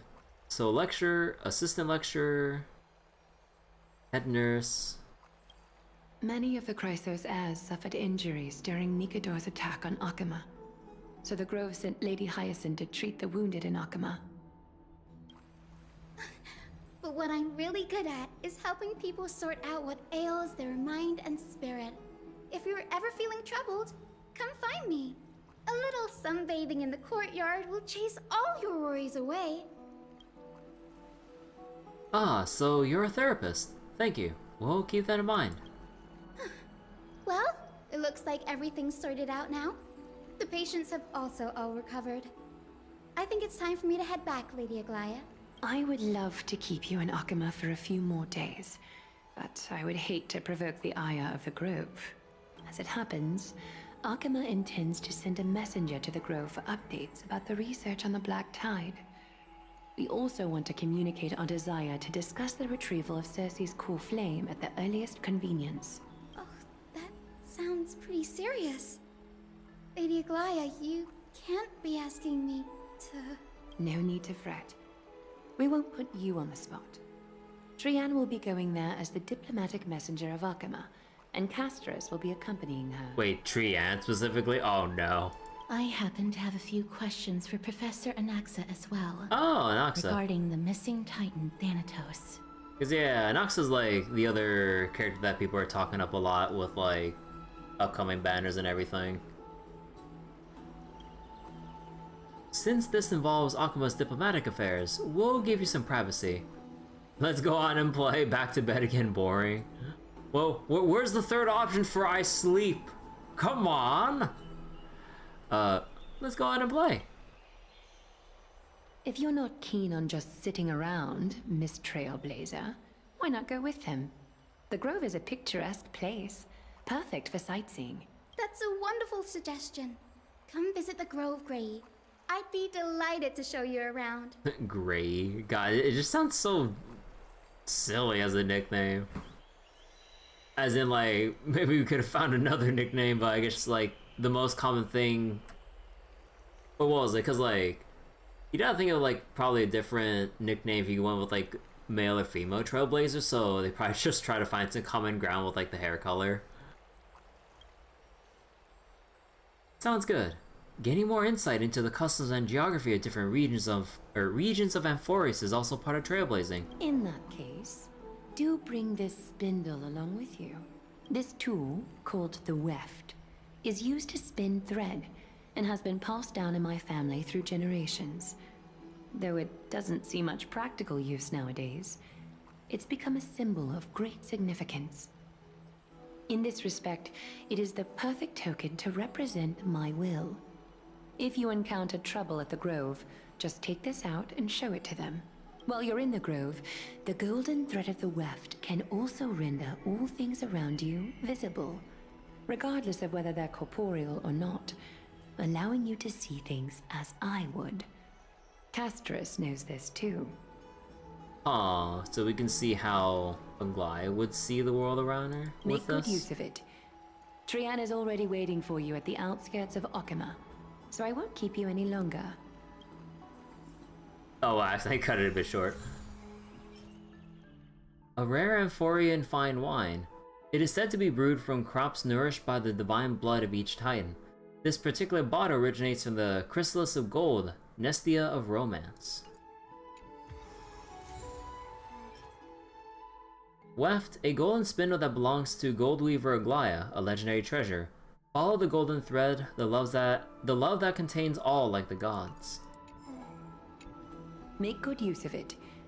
Trian is already waiting for you at the outskirts of Okima, so I won't keep you any longer. May your journey be smooth. Wait, is Dan Hong anywhere? Or is it just these two? Okay. I'm glad to be in your company again, miss.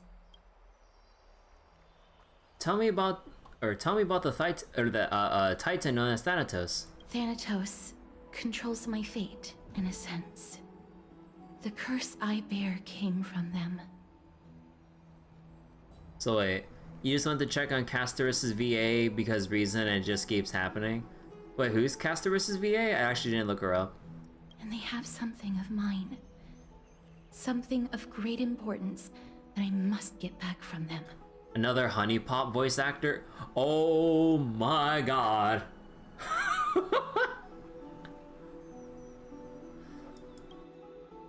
Who is Professor Anaxa? When I was studying at the Grove alongside Phainon and the others, Professor Anaxa was responsible for teaching us about the Chrysos heirs and the Titans.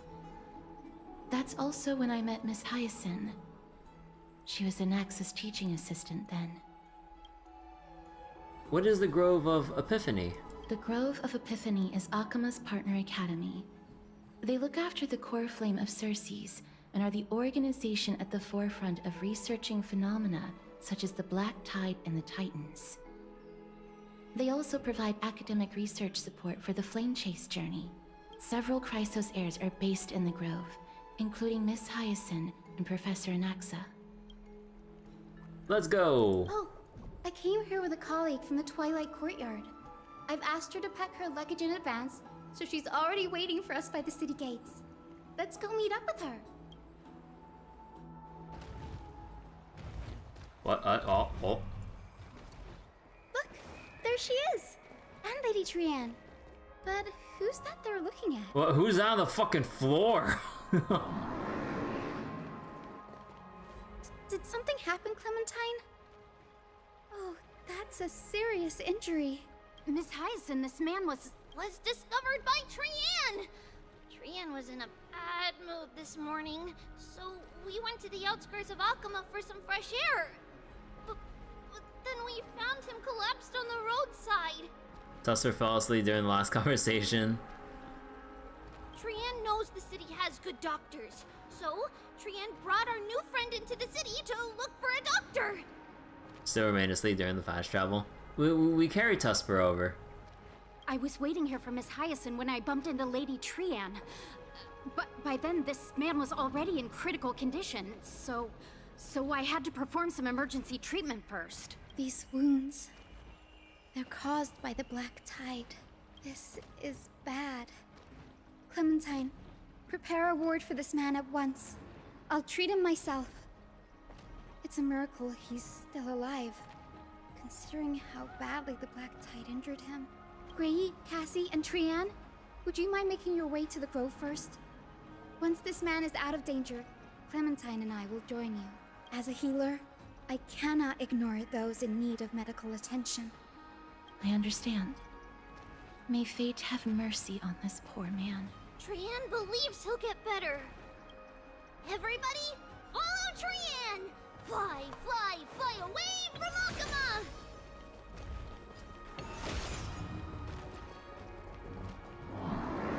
Uh-oh. Down this road we go, to the skies we fly, leaving Akuma behind! Little Cass, little Gray, are you ready? Are we not using the sentry gate? You might not be aware of this, but using the sentry gate takes a significant toll on Lady Trianne. Mm-hmm. Trianne promised Treeby that we wouldn't open the gate unless we had no other choice. Oh, let's go. I'm ready too. Okie dokie. Everybody, let's hold hands. To the grove we go!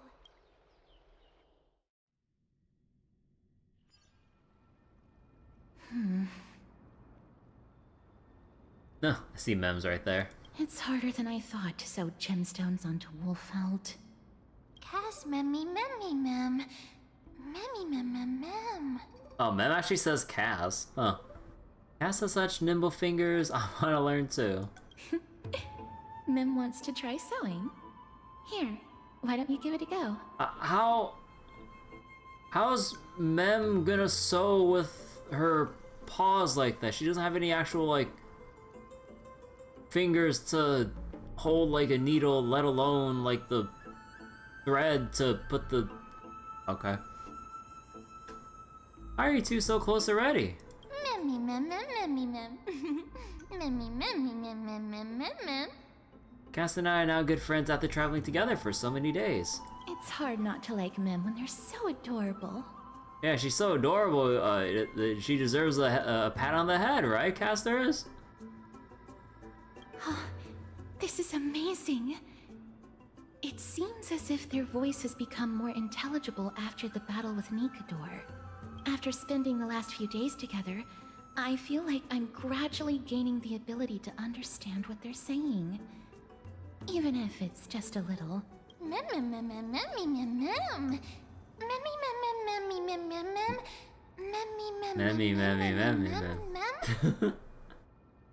This shows that I'm learning new things. Once I obtain the memory of poking Wolfelt, will I grow hands that are as pretty as Cass's hands? That just sounds weird. Scary, don't teach her how to sew.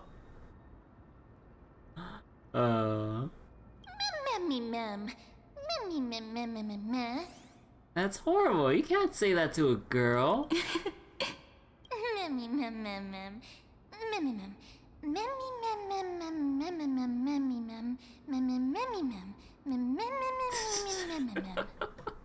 Oh god, they really do have men just read out every... I mean, this is like obviously the same like in 3.0, but they really have her just read out the entire sentence but replace every word with a mixture of mem, me, or memmy mem, or some other... Oh god. It's like trying to watch an episode of Pokemon that only features like the Pokemon in the episode conversing between each other with no subtitles and no actual like people around to break up all the Pokemon speak. So that I just hear at that point just like Pokemon, or in this case mem noises, but then just nothing else. Whenever those moments come up in Pokemon, it's always like the most awkward for me to like sit and watch through because of like the amount of Pokemon names that are just repeated for minutes on end.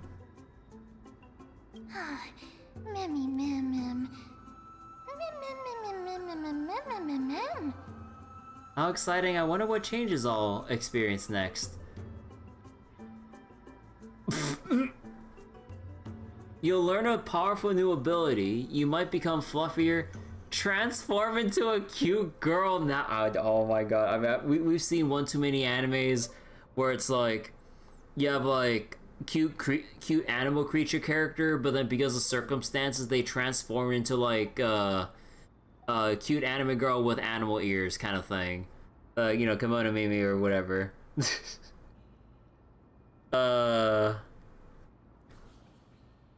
Transform into a cute girl now. Lightning sounds. Transform into a cute girl now. Okay, now I just feel bad. Why'd you make me do this, Astolfo? You're mean. Well, you don't have to yell. Cute. Is everybody awake?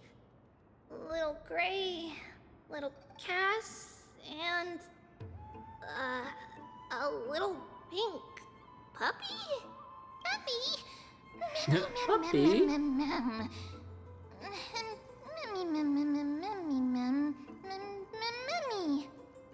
See, Puppy, I've become a different species altogether.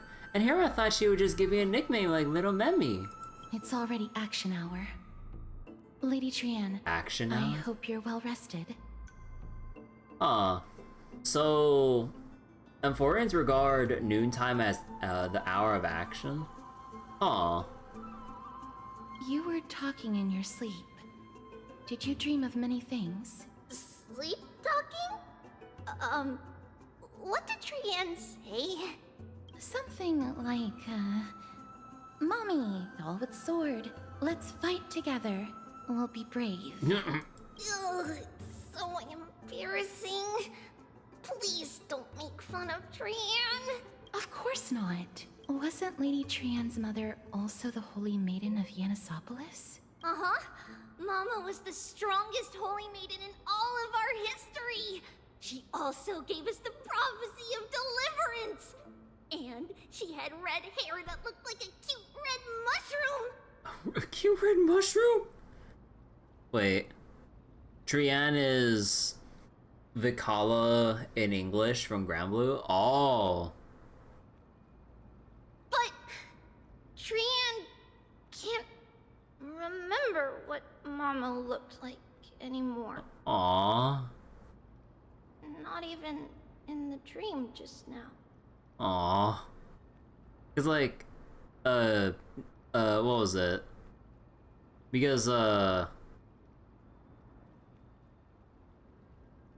like, Treevy's been around for a very, very long time. Oh man, that's depressing.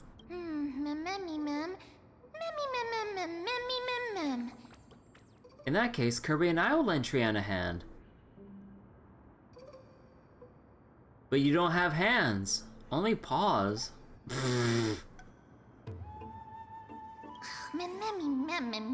It's just a figure of speech.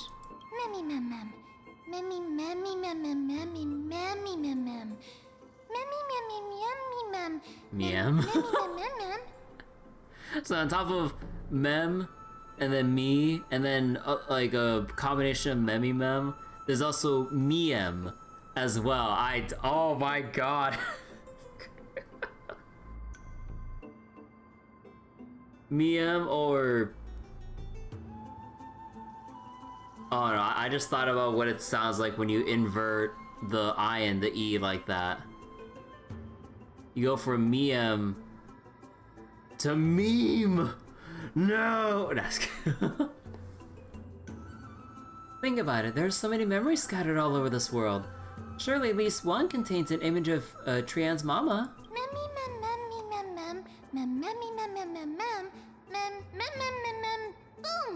Boom? Boom?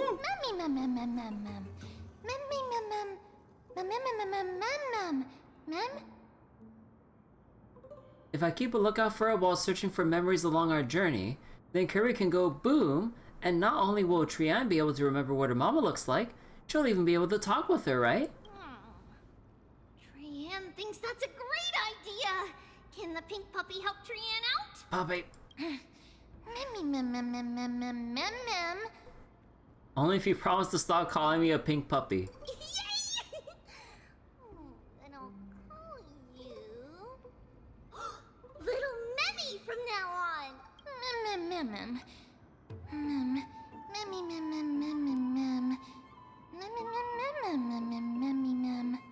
That's much better. Still, I'd like to know what exactly I am. That was just a name I came up with on a whim.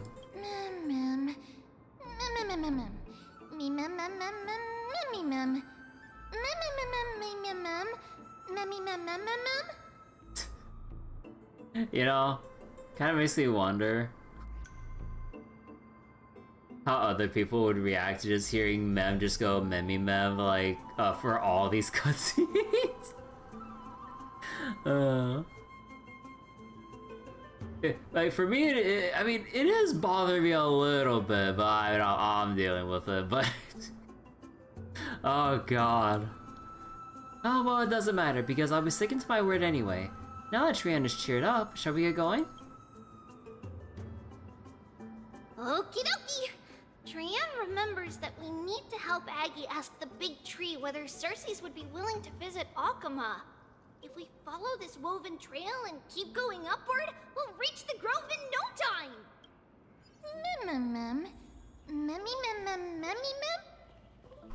Legend has it that whenever they requested an audience with Circes, Nestia would always come to the meeting in a long white dress. As the warps and wefts of the dress came into contact with the ground, they turned into paths and stairs. Uh-oh. May this romantic path bring good tidings to Akama. Welcome to the Grove, a place blessed by reason. The majesty of the Bow of Rift speaks for itself. Onward, guests from afar! Behold, the gorgeous view! Wink, Chobon face. Sparkle. That's adorable. I like the little beetles. they're just too cute.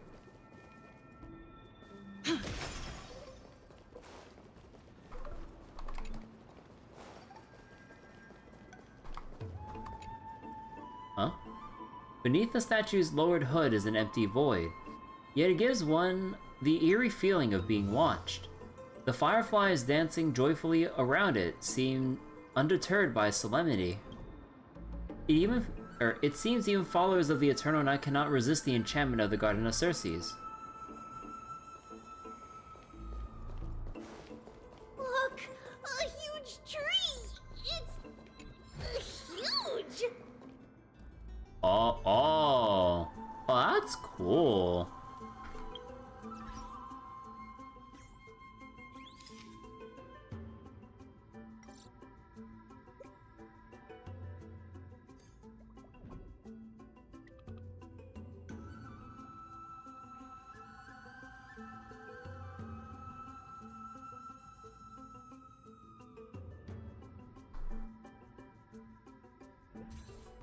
Nah, Tatsu's just getting up. Yeah, that's cool.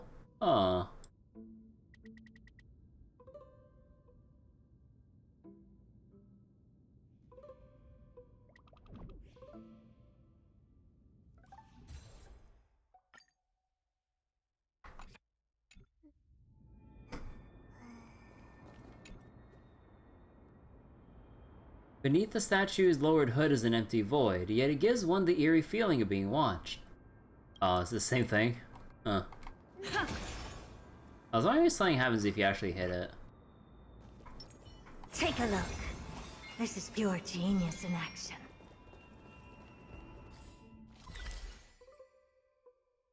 Okay, it's gonna be a little while before we find another treasure chest. And oh my god. Oh my god. We got 5 floors of this place to explore.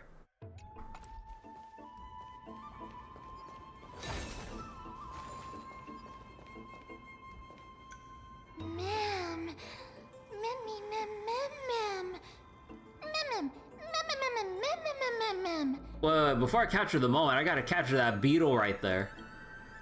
Besides, I already took a picture, Mem!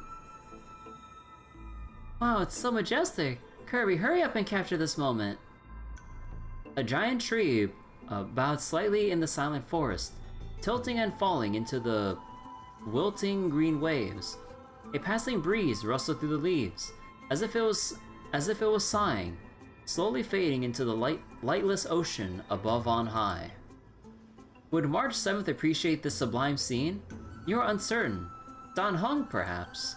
Never mind, every time he encounters a tree as big as this one, it would be a deeply troubling situation.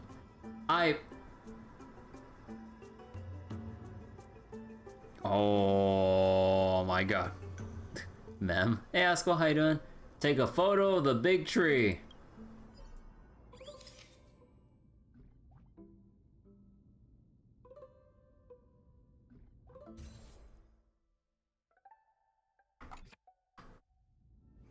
I never fail to impress. This photo deserves an award. What is this huge tree, though? It's the Bough of Rift, the divine body of Circes. Flora began to grow where they planted their roots, and this flatland basin upon which we stand gradually became a large, verdant forest. A long time ago, Thelesis, the first scholar, led the masses to build a garden and courtyard in the forest, naming the site the Grove of Epiphany. There, people sought mental clarity, knowledge, and enlightenment. Trian knows this.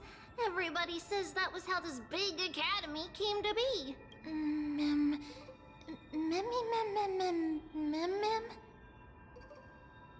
Dang Yenna's voices. And it's still like the same thing as before, it's just Trailblazer, Dan Heng, Himiko are voiceless. Something feels off. The Grove has always welcomed scholars. So too would Circes give us her delicate leaves and extend her branches in greeting. Yet, it seems both the Grove's messengers and the Titan are indifferent to our arrival. What an inconsiderate Titan. Is the Grove closed to visitors? JP when? So Genshin Impact protagonists have been mute in English for a whole arc now? Oh wow. That doesn't seem likely. Miss Hyacinth didn't mention anything about it. Maybe everybody's still asleep because classes haven't started yet. They don't want to be disturbed, so they shut the entrance. Oh yeah, that totally makes sense, Trian.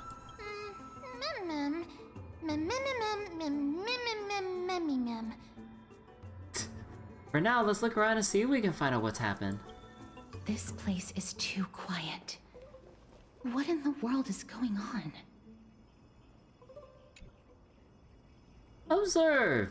Our great master Circes. Such nobility and holiness in that august presence. Wow, it's actually Circes. That's right! Marvel and praise freely. Such reverence is exactly what the master deserves. Crick. Dude, the fucking eyes. Wait, what symbol is that? Like, what kind of text code do they use to like look for that symbol? I've not seen that before.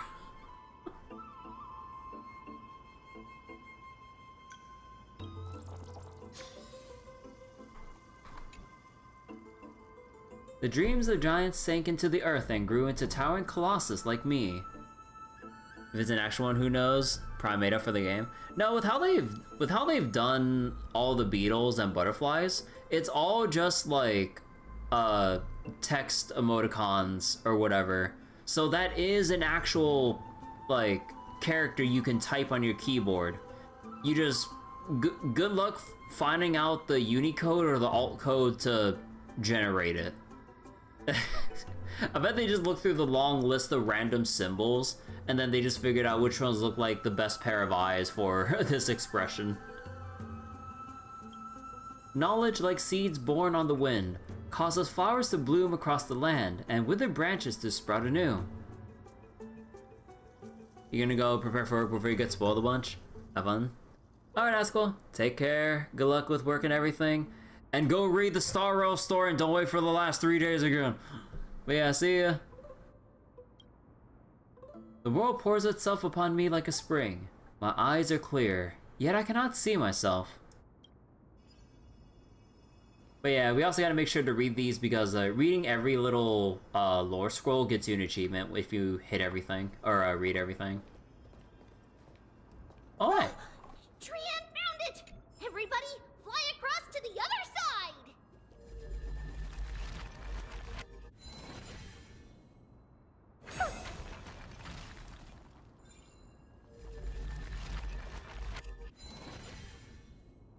Actually, what if you just put yourself in front?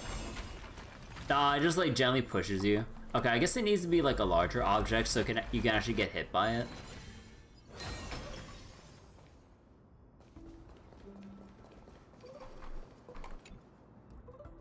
Golden light flows out from the roots beneath the altar, like threads spun by Nestia, weaving a web of memories.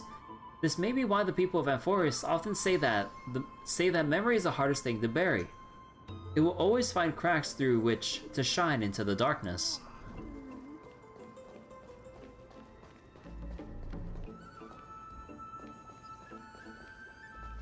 The entrance on the other side. Where could it be? Is there anything around here? Okay.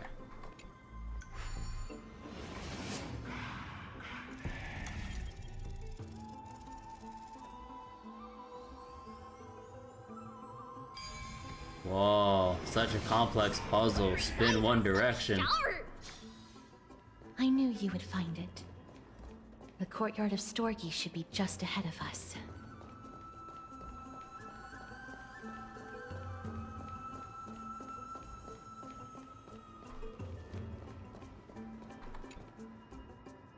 Each morning, scholars would sit in neat rows here, listening to sages unveil the mysteries of wisdom.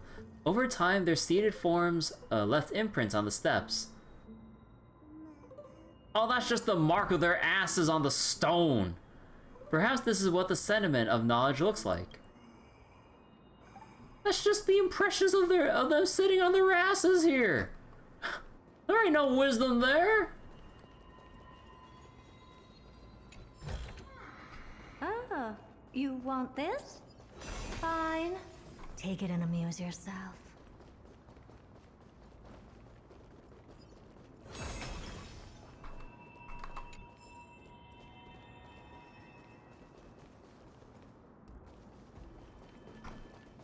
Hold on. Oh, hey! I fucking knew it! Hey! Fucking beetle!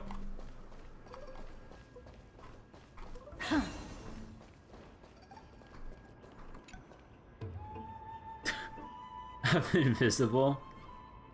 Ah! Why did you turn so suddenly? You frightened me, Crick. Seems this spot is a security board, Crick. Time to relocate. I knew something was wrong here. I was like, there has to be a beetle here.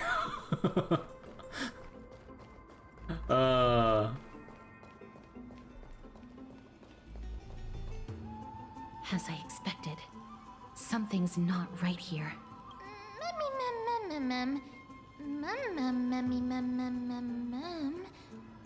Even though we're not scholars, someone should have come forward to receive us by now. Not to mention that this whole place is also eerily quiet. Maybe Aglaya didn't give them a heads up? There is no way she would have neglected such an important diplomatic matter. Hello? Is anyone there? Okay, now it's stuff like this that I would love to see more of from a story presentation. The constant zoom out as Trian tries to yell into the distance.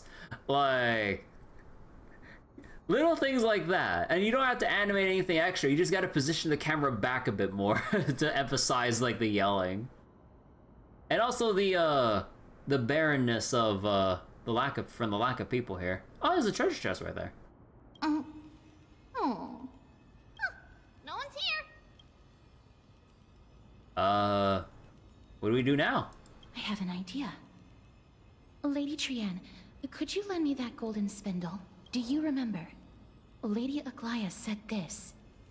While you're in the grove, the golden thread of the weft can also render all things around you visible, regardless of whether they're corporeal or not. This is achievable because the grove is not only where the roots of Circes are, but also where the chrysalis of gold manifests. Oh, Nestia. With the weft as my vow, I beseech you, entwine my body with your golden thread and affection. Is this some kind of ritualistic prayer? This is a proverb. That was recorded in the handbook of Nestia's priests. If I'm not mistaken, we should be able to draw power out of this butterfly exuvia with the golden thread. There isn't a reaction. Did it not work? Does the Trailblaze have to do everything? But that shouldn't be.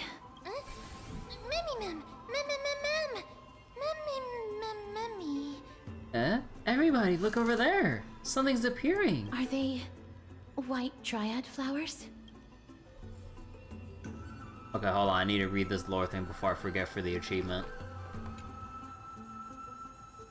In memory, it was a golden rain. Wait, Erotea? Erotea, full of the world's love, returned at dawn, transforming into butterflies that scattered glittering scale dust, blending the bloodlines of those they touched.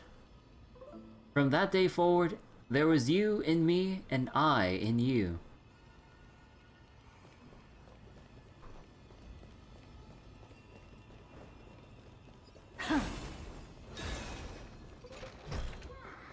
Oh, you want this?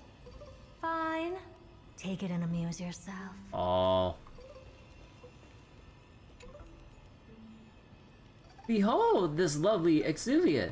Our Lady Nestia once spun it with familial love to create the first golden thread as tribute to Circes. It's said innumerable golden butterflies burst forth from this husk, their scale dust raining down like golden stars descending to earth. What joy it would bring to see such splendor! Starry eyes.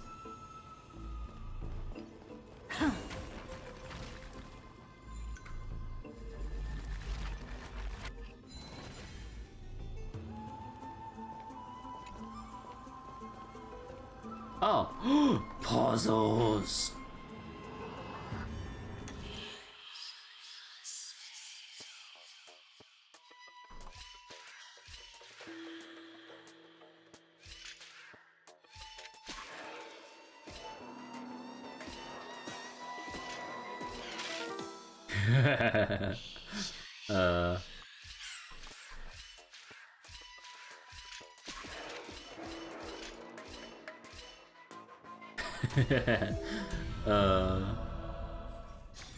There we go. Oh.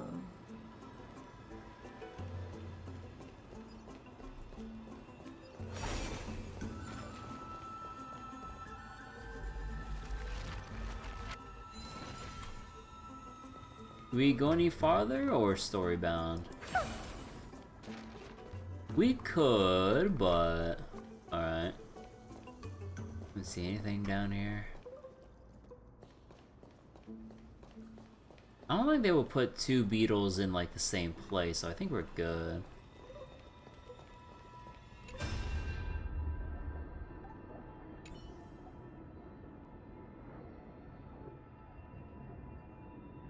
Master Kalinicus? Master Kalinicus, we've installed bronze detonators along a... Detonators? We have installed bronze detonators along a number of Grove main roads as you instructed. Very good. Can we proceed according to plan? There will be no issues on the technology side. We have already held detonation tests and ensured that they are able to damage the bodies of Titans. It's just what? It's just that such methods are blasphemous. Ha! Such things are not important in a moment of crisis. What matters most is that we slow the invasion of the Black Tide as much as possible. I never thought when our backs were against the wall we would be forced to use that Anoxa's wicked ways. All the scholars held such reverence for the gods that they never researched such evil technology. Even if the Titan disagrees, it's not like they'll say anything. Alright, that's enough lamenting, Gravitas. You have another important mission now. I need you to find a way to leave the Grove immediately and head to Akuma to request aid. I do not know if the Grove can withstand this threat. If we can just hold out until reinforcements arrive, then all will be well. If not, I have no choice but to entrust the core flame to that woman. You wanted to leave the front line and be a deserter? No, no, there's no way. You're a Chrysos heir. If anyone's going, it should be you. Don't argue with me. You know you will never win. It is precisely because I'm a Chrysos heir that I must stay and fend off the Black Tide. I will endeavor to ensure we survive until reinforcements arrive. I may be a scholar, but I know about fighting. Any normal Black Tide monster is no match for me, so you do not need to worry. I just don't want to be... Calling for aid is not desertion. You were not prepared to risk your life. The Black Tide would simply intercept and kill you before you even made it to Akama. Gravitas, you are the fastest among us. Will you accept this important duty? I will not let you down. May Circes protect your mind, Master Kalinicus. Huh. May the Circes protect your mind. Oh.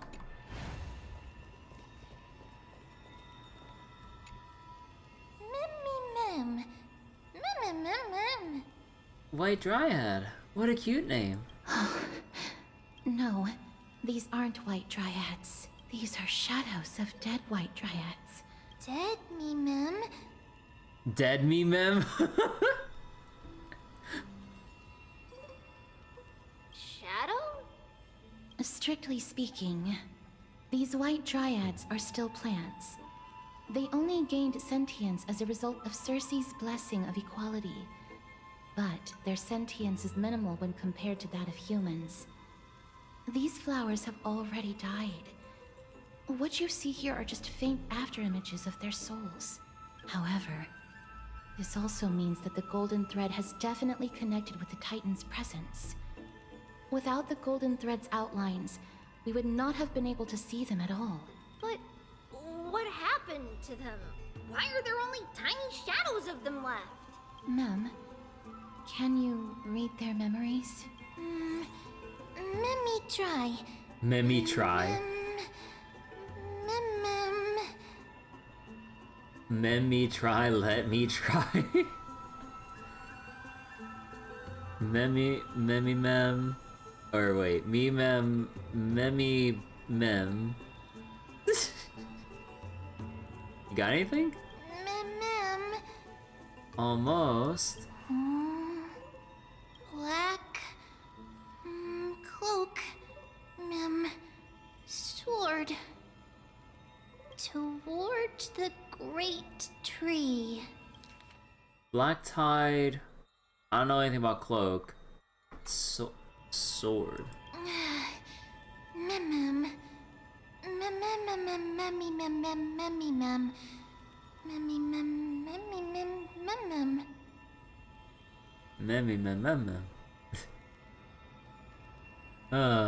Let's see. That's it. Their memories are too faint for me to see anything.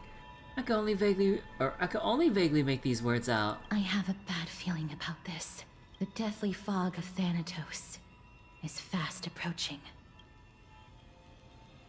Oh! Trian will be on high alert! We have to keep moving forward. Oh, I see the Black Tide right there. Oh. Wait. Oh my god, I can see... You can see that with super distant objects, they lower the amount of frames that they're animated with to save on performance, right? Look at the flying Yanis wind pot thing there. Was it Yanis? I forget. You can count like the frames in its animation cycle in the distance there. Oh my god. It's so choppy from this long a distance. But yeah, let's see, what time is there? I just want to double check. Because I've been going on for 6 hours, but technically on YouTube right now it's only been just a couple. Okay, now I'll go through a little bit more of the story then. Probably once we find a nice little resting point, then we'll probably stop for the night. Because we haven't seen much action in the Grove right here, so we'll probably go see some action first and then probably call it a night there. The smell of death is becoming more and more intense.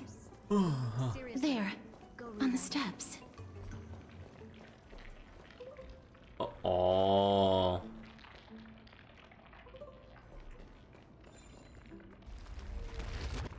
let me fix it. Sorry, my hand slipped. Sorry, let me do this over real quick.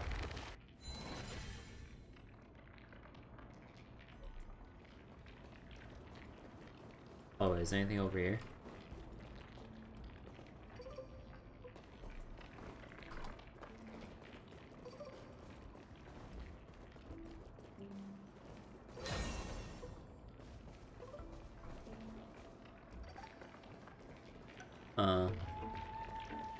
Really do gotta wonder about why the black tide is like some kind of like cubic looking or cube looking data distortion.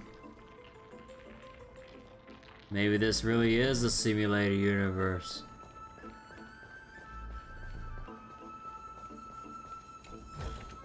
Also, I really wonder about the whole connections between like what we're seeing here and like what we probably should know from like Honkai Impact 3rd, because there are some levels of connections, but fuck if I know. I haven't played Honkai Impact myself.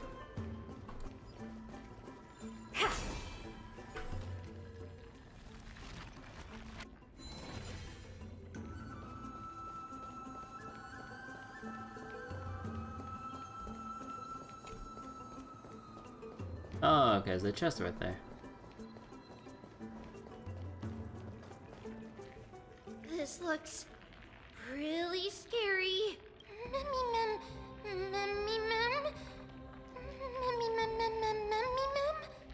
What kind of beast is this? Or is it the Death Titan's kin? No, it's neither of those. This is a creation of the Black Tide. Such creatures are formed when living beings are corrupted and turned into deformed hollow husks of their former selves. Everybody, stay alert. Regardless of what has happened to the Grove, the fact that we're seeing the remains of a Black Tide creation here definitely doesn't bode well. Should we inform Aggie about this? Mem!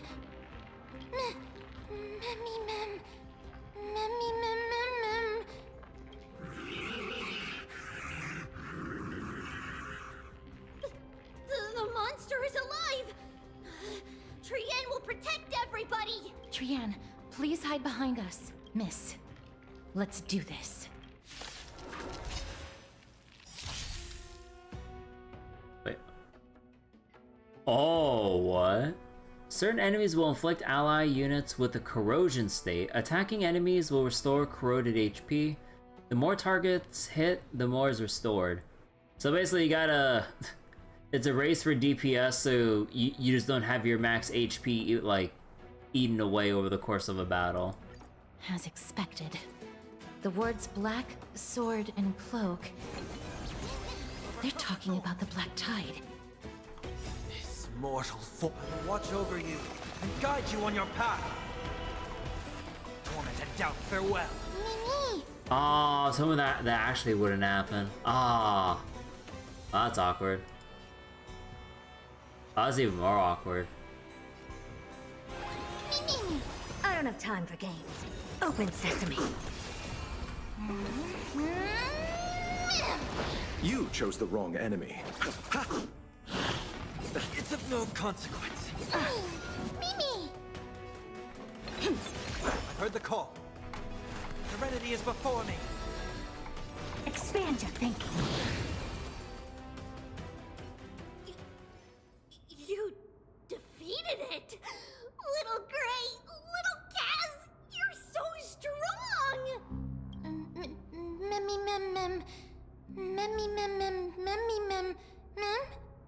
Mem. But these monsters, they aren't supposed to show up here, right? To think the Black Tide has spread this quickly to the Grove despite its remote location. I'm afraid a world where strife has fallen is far more dangerous than we ever imagined. Oh no! Does this mean that Akuma is also in danger? Looking at this mess, it seems the scholars at least succeeded in fending off the first wave of attacks. But at what price? Oh, we're flipping POVs. At the same time in Akuma. Lady Aglaya, after a few days of surgeries, both major and minor, We were able to save the life of that patient found on the outskirts of Akama. Oh, so that guy out there was from the Grove wanting to tell Aglaya about what happened at... Oh, shit. Thank you again, Hyacinth, for your hard work. The scarring of his organs was especially severe, a result of the Black Tide's corruption. It's a miracle he's even survived. I can't say for sure when he'll regain consciousness. Don't stress yourself out over this. You've already done everything in your power to save him. There's no need to hurry to the Grove either. You deserve a good rest now. Tribi, I have some things to tell you as well. There's something strange about where that patient came from. He is not Akaman. The way the stitches on his clothes are hidden is quite unique. Such craftsmanship is undeniably from the Grove. The Grove? You mean... Now that I think about it, Castris and the rest should have arrived at the Grove by now. Trian just got in contact. The Black Tide has invaded the Grove. We haven't detected any survivors, even with the help of the Golden Thread. What should we do, Aggie? The Black Tide is posing an even greater risk to us now. I did not expect the Grove to be the first to be impacted, though. Can they tell where the core flame is right now? We see it. The core flame is still there, but... But... what? But they can't say for sure whether the Titan has also been corrupted by the Black Tide. Please let them know that for now, the most pressing task is to identify the core flame and transfer it to a safe place as quickly as possible. We must also search for survivors and find out exactly what happened to the Grove. Oh, and find Anaxa.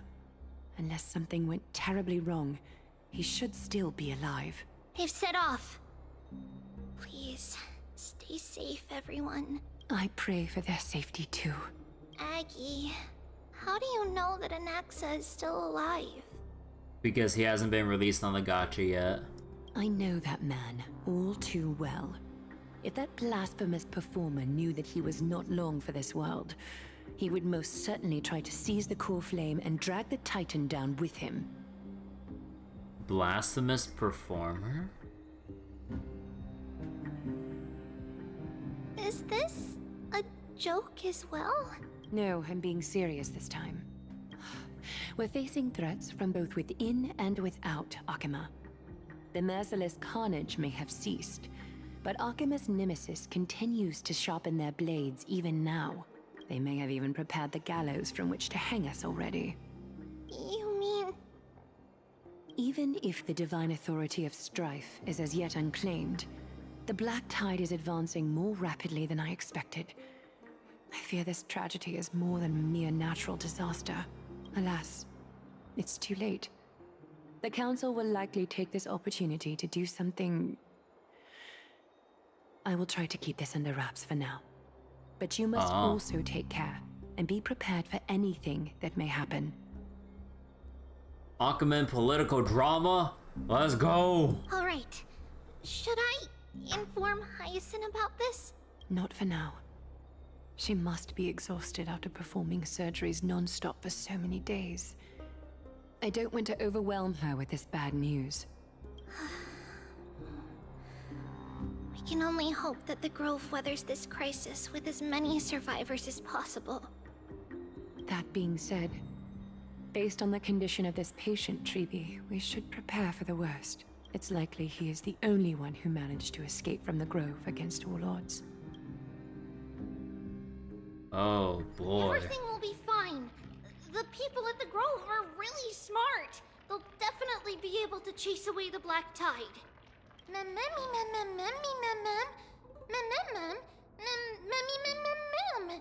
Aglaya said that Anaxa's still alive. If that's true, then there's still hope for everyone else too.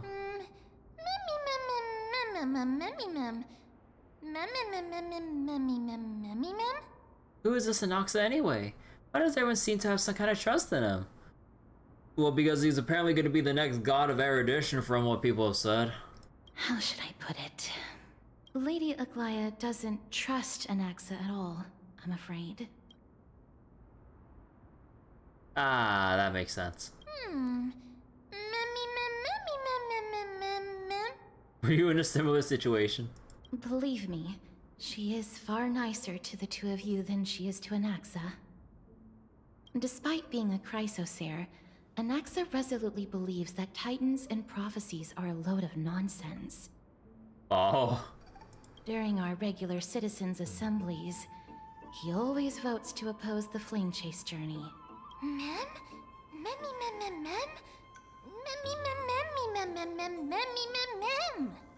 Huh? And he's still able to conduct research here? Didn't you say that the Grove is an academy that was established around a titan? Trian knows the answer to that. Everybody says that Circes, who symbolizes reason, is the most tolerant of novel ideas. Apart from Kefali, they're the titan who treats us the best. Mem.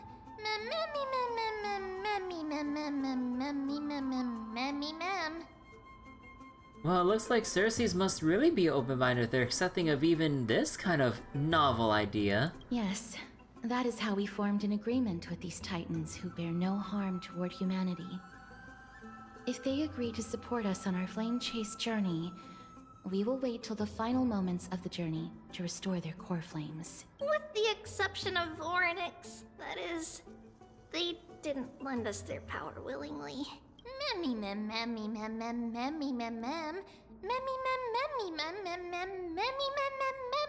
Mem. I don't think Ornix was as reluctant to help us as you put it, or they wouldn't have deemed Kirby worthy and allowed me to journey alongside all you. That is true. It's also fortunate that these gods weren't corrupted by the Black Tide and did not descend into madness. Trian believes Circes will be alright. After all, everybody says that the people of the Grove are really smart. So, Little Gray and Little Cass, just leave the task of finding Anaxa and everyone else to Trian. It's easy for Trian to look for people because we can fly. Good idea. In that case, please bring the weft along with you, Lady Trian. The golden thread will be much more effective from up above. Please promise us that you'll take care of yourself. Okie doke. If Trian gets in trouble, we'll look for all of you. In return, if you get in trouble, remember to call for Trian, okay? We'll come right over and open the gate for you. That's the other thing I wish to mention. Do not open the gate unless you have no other choice, Lady Trian. Your body is not in good shape at the moment. Not in good Okay, we will keep that in mind. Are you calling us short? Just trying to help. Of course, we know that. After all, Lady Trian is a demigod, the most powerful among all of us here. Remember all those brave heroes and the tales you've heard. They would always save their strength until the very last moment. That way, they could ensure that nothing went wrong with their plans. Isn't that right? Mm-hmm. In that case, brave Trian shall clear the way for all of you.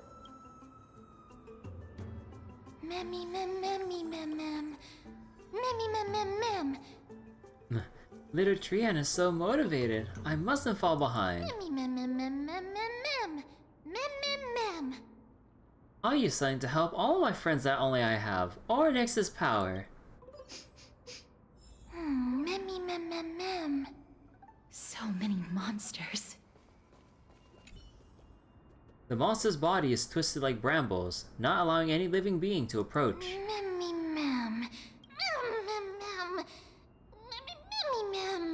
Ow, that hurt. I didn't even detect any memories. Aw.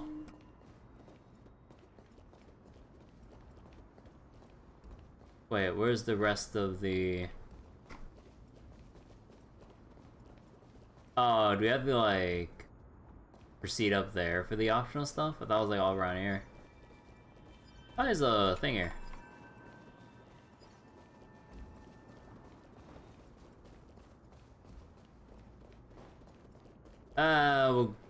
We'll keep going a little bit more. Wait, hold on, let me see. Has to be something here.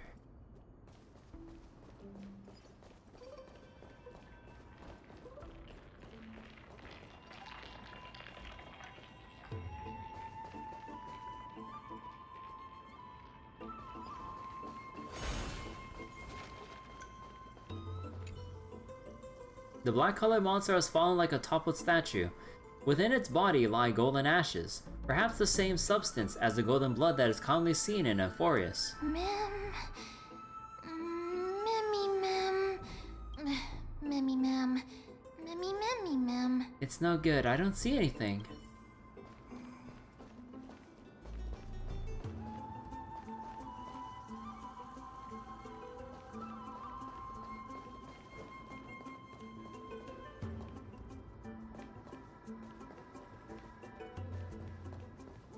Take a look. This is pure genius in action.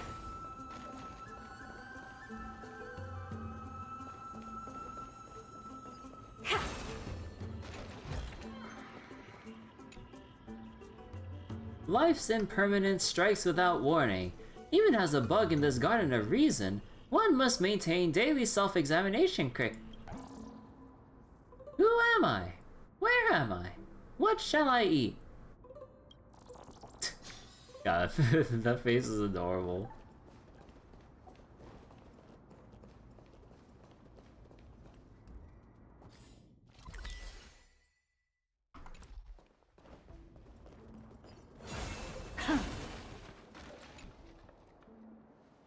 It's locked. I can't open it.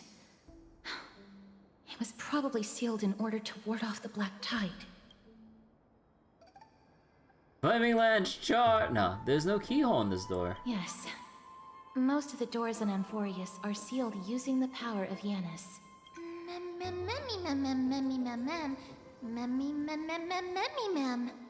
Since this door is a creation of the three titans of fate, maybe the eyes of Oryx will help me find a way to open it. Are you serious?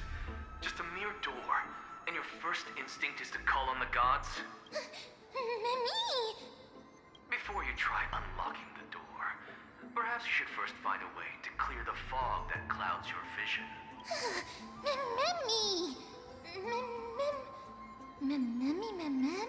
You scared me. Are you the echoes of a memory? My name is Anaxagoras, one of the 7 sages of the Grove of Epiphany, and the founder of the New Sporists. Before we go any further, rule number 1, do not call me Anaxa.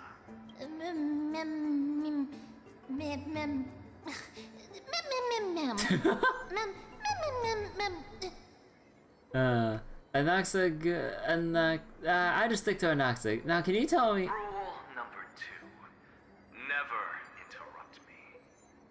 Silence is golden. What a difficult person. The person standing here and conversing with you right now isn't the vestiges of a memory.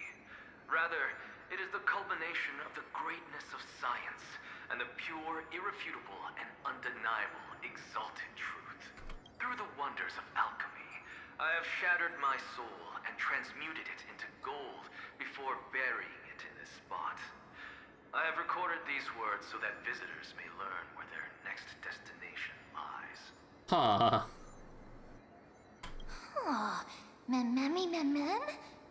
Alchemy can do that? Nothing is impossible. Having said that, alchemy is not omnipotent.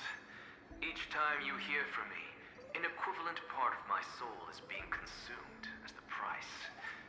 In other words, this voice isn't created out of thin air. Oh.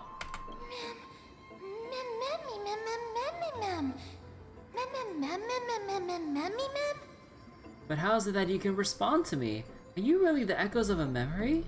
That's because my precise calculations account for every possibility. I also know that you have already discovered the cause of the calamity at the Grove, the Black Tide, and that you mistakenly believe that the Scholars have been wiped. But that is where you're wrong. While the Black Tide was still approaching the Grove, the sages found a way to evacuate the vast majority of the Scholars. They are heading toward the holy city of Akama as we speak. Only a small fraction of the Scholars stayed behind with me to defend the Grove.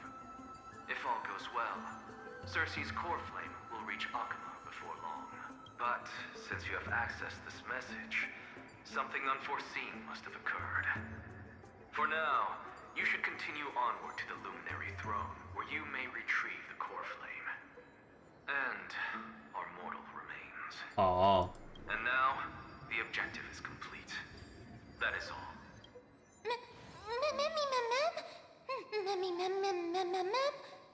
He disappeared again? Did you finish what he wanted to say? Miss, judging from your reaction, you must have found a useful memory. Recount what you saw. Professor Anaxa? That's a lot to digest at once. I'm sorry. Please give me some time. He said his name is Anaxagoras. You don't have to take that too seriously. For some reason, he's especially particular about his full name. No spurs than alchemy referred to... Professor Anaxa theorizes that all beings originate from the same source and have a similar composition, which in this case refers to the soul. He calls this theory Nesporism. It is an extremely complicated theory. You should get him to explain it himself if you're interested, provided that he is still alive. Everyone seems to have been evacuated. Yes, that seems like the only good news so far. We can just focus on retrieving the core flame then. Perhaps Anaxa didn't manage to survive. I do not wish to consider this possibility. Perhaps they were just unable to transfer the core flame, but managed to escape. We have to go to the Luminary Throne.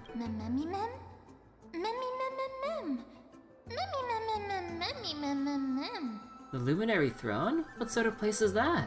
Why would there be a throne in an academy? It is located at the top of the giant tree, and is where Circe's core flame is kept. According to Anaxa, the core flame should still be there. But making our way there won't be as simple as the professor made it sound.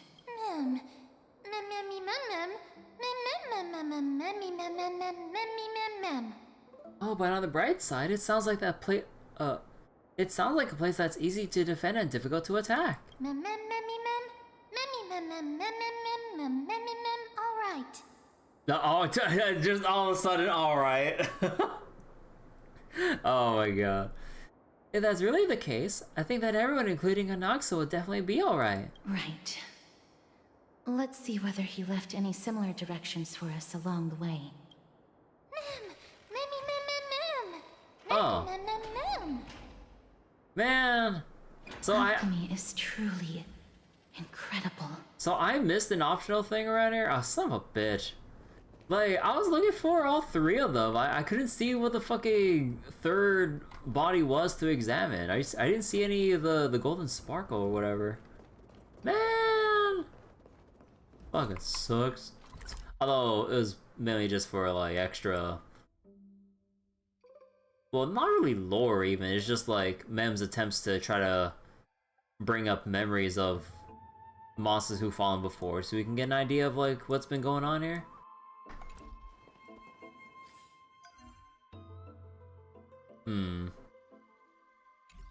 But yeah, I think I'll actually go leave it here for tonight.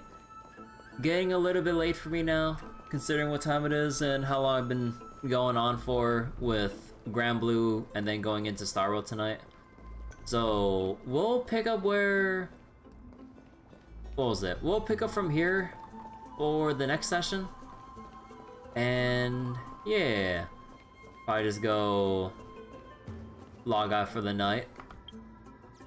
Oh, and get some much needed rest. Also, I'm thinking about having a midnight snack because I'm really hungry right now. But yeah, so let me just take this off real quick. Switch over to here and yeah. So thanks for watching Star World tonight, everyone.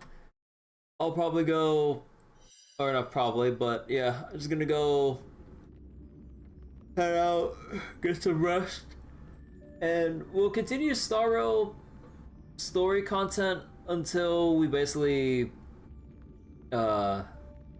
finish what story they have prepared for us this update. And then probably go back to more Trails Through Daybreak too. And then maybe some days in between we'll kind of weave in doing like some side content for Star Rail 3.1. here and there. We don't have to like go through all of the side content, but yeah, they have what was it? There's like the new Divergent Universe thing to go through as well, on top of whatever new events they'll have once we do clear 3.1 story. But yeah. Alright. So that'll be it for tonight. Thank you Astolfo for the raid earlier, and any raiders who came in to watch and lurk as well after. But yeah. Gonna go get some rest. Bye bye everyone. Thanks for watching.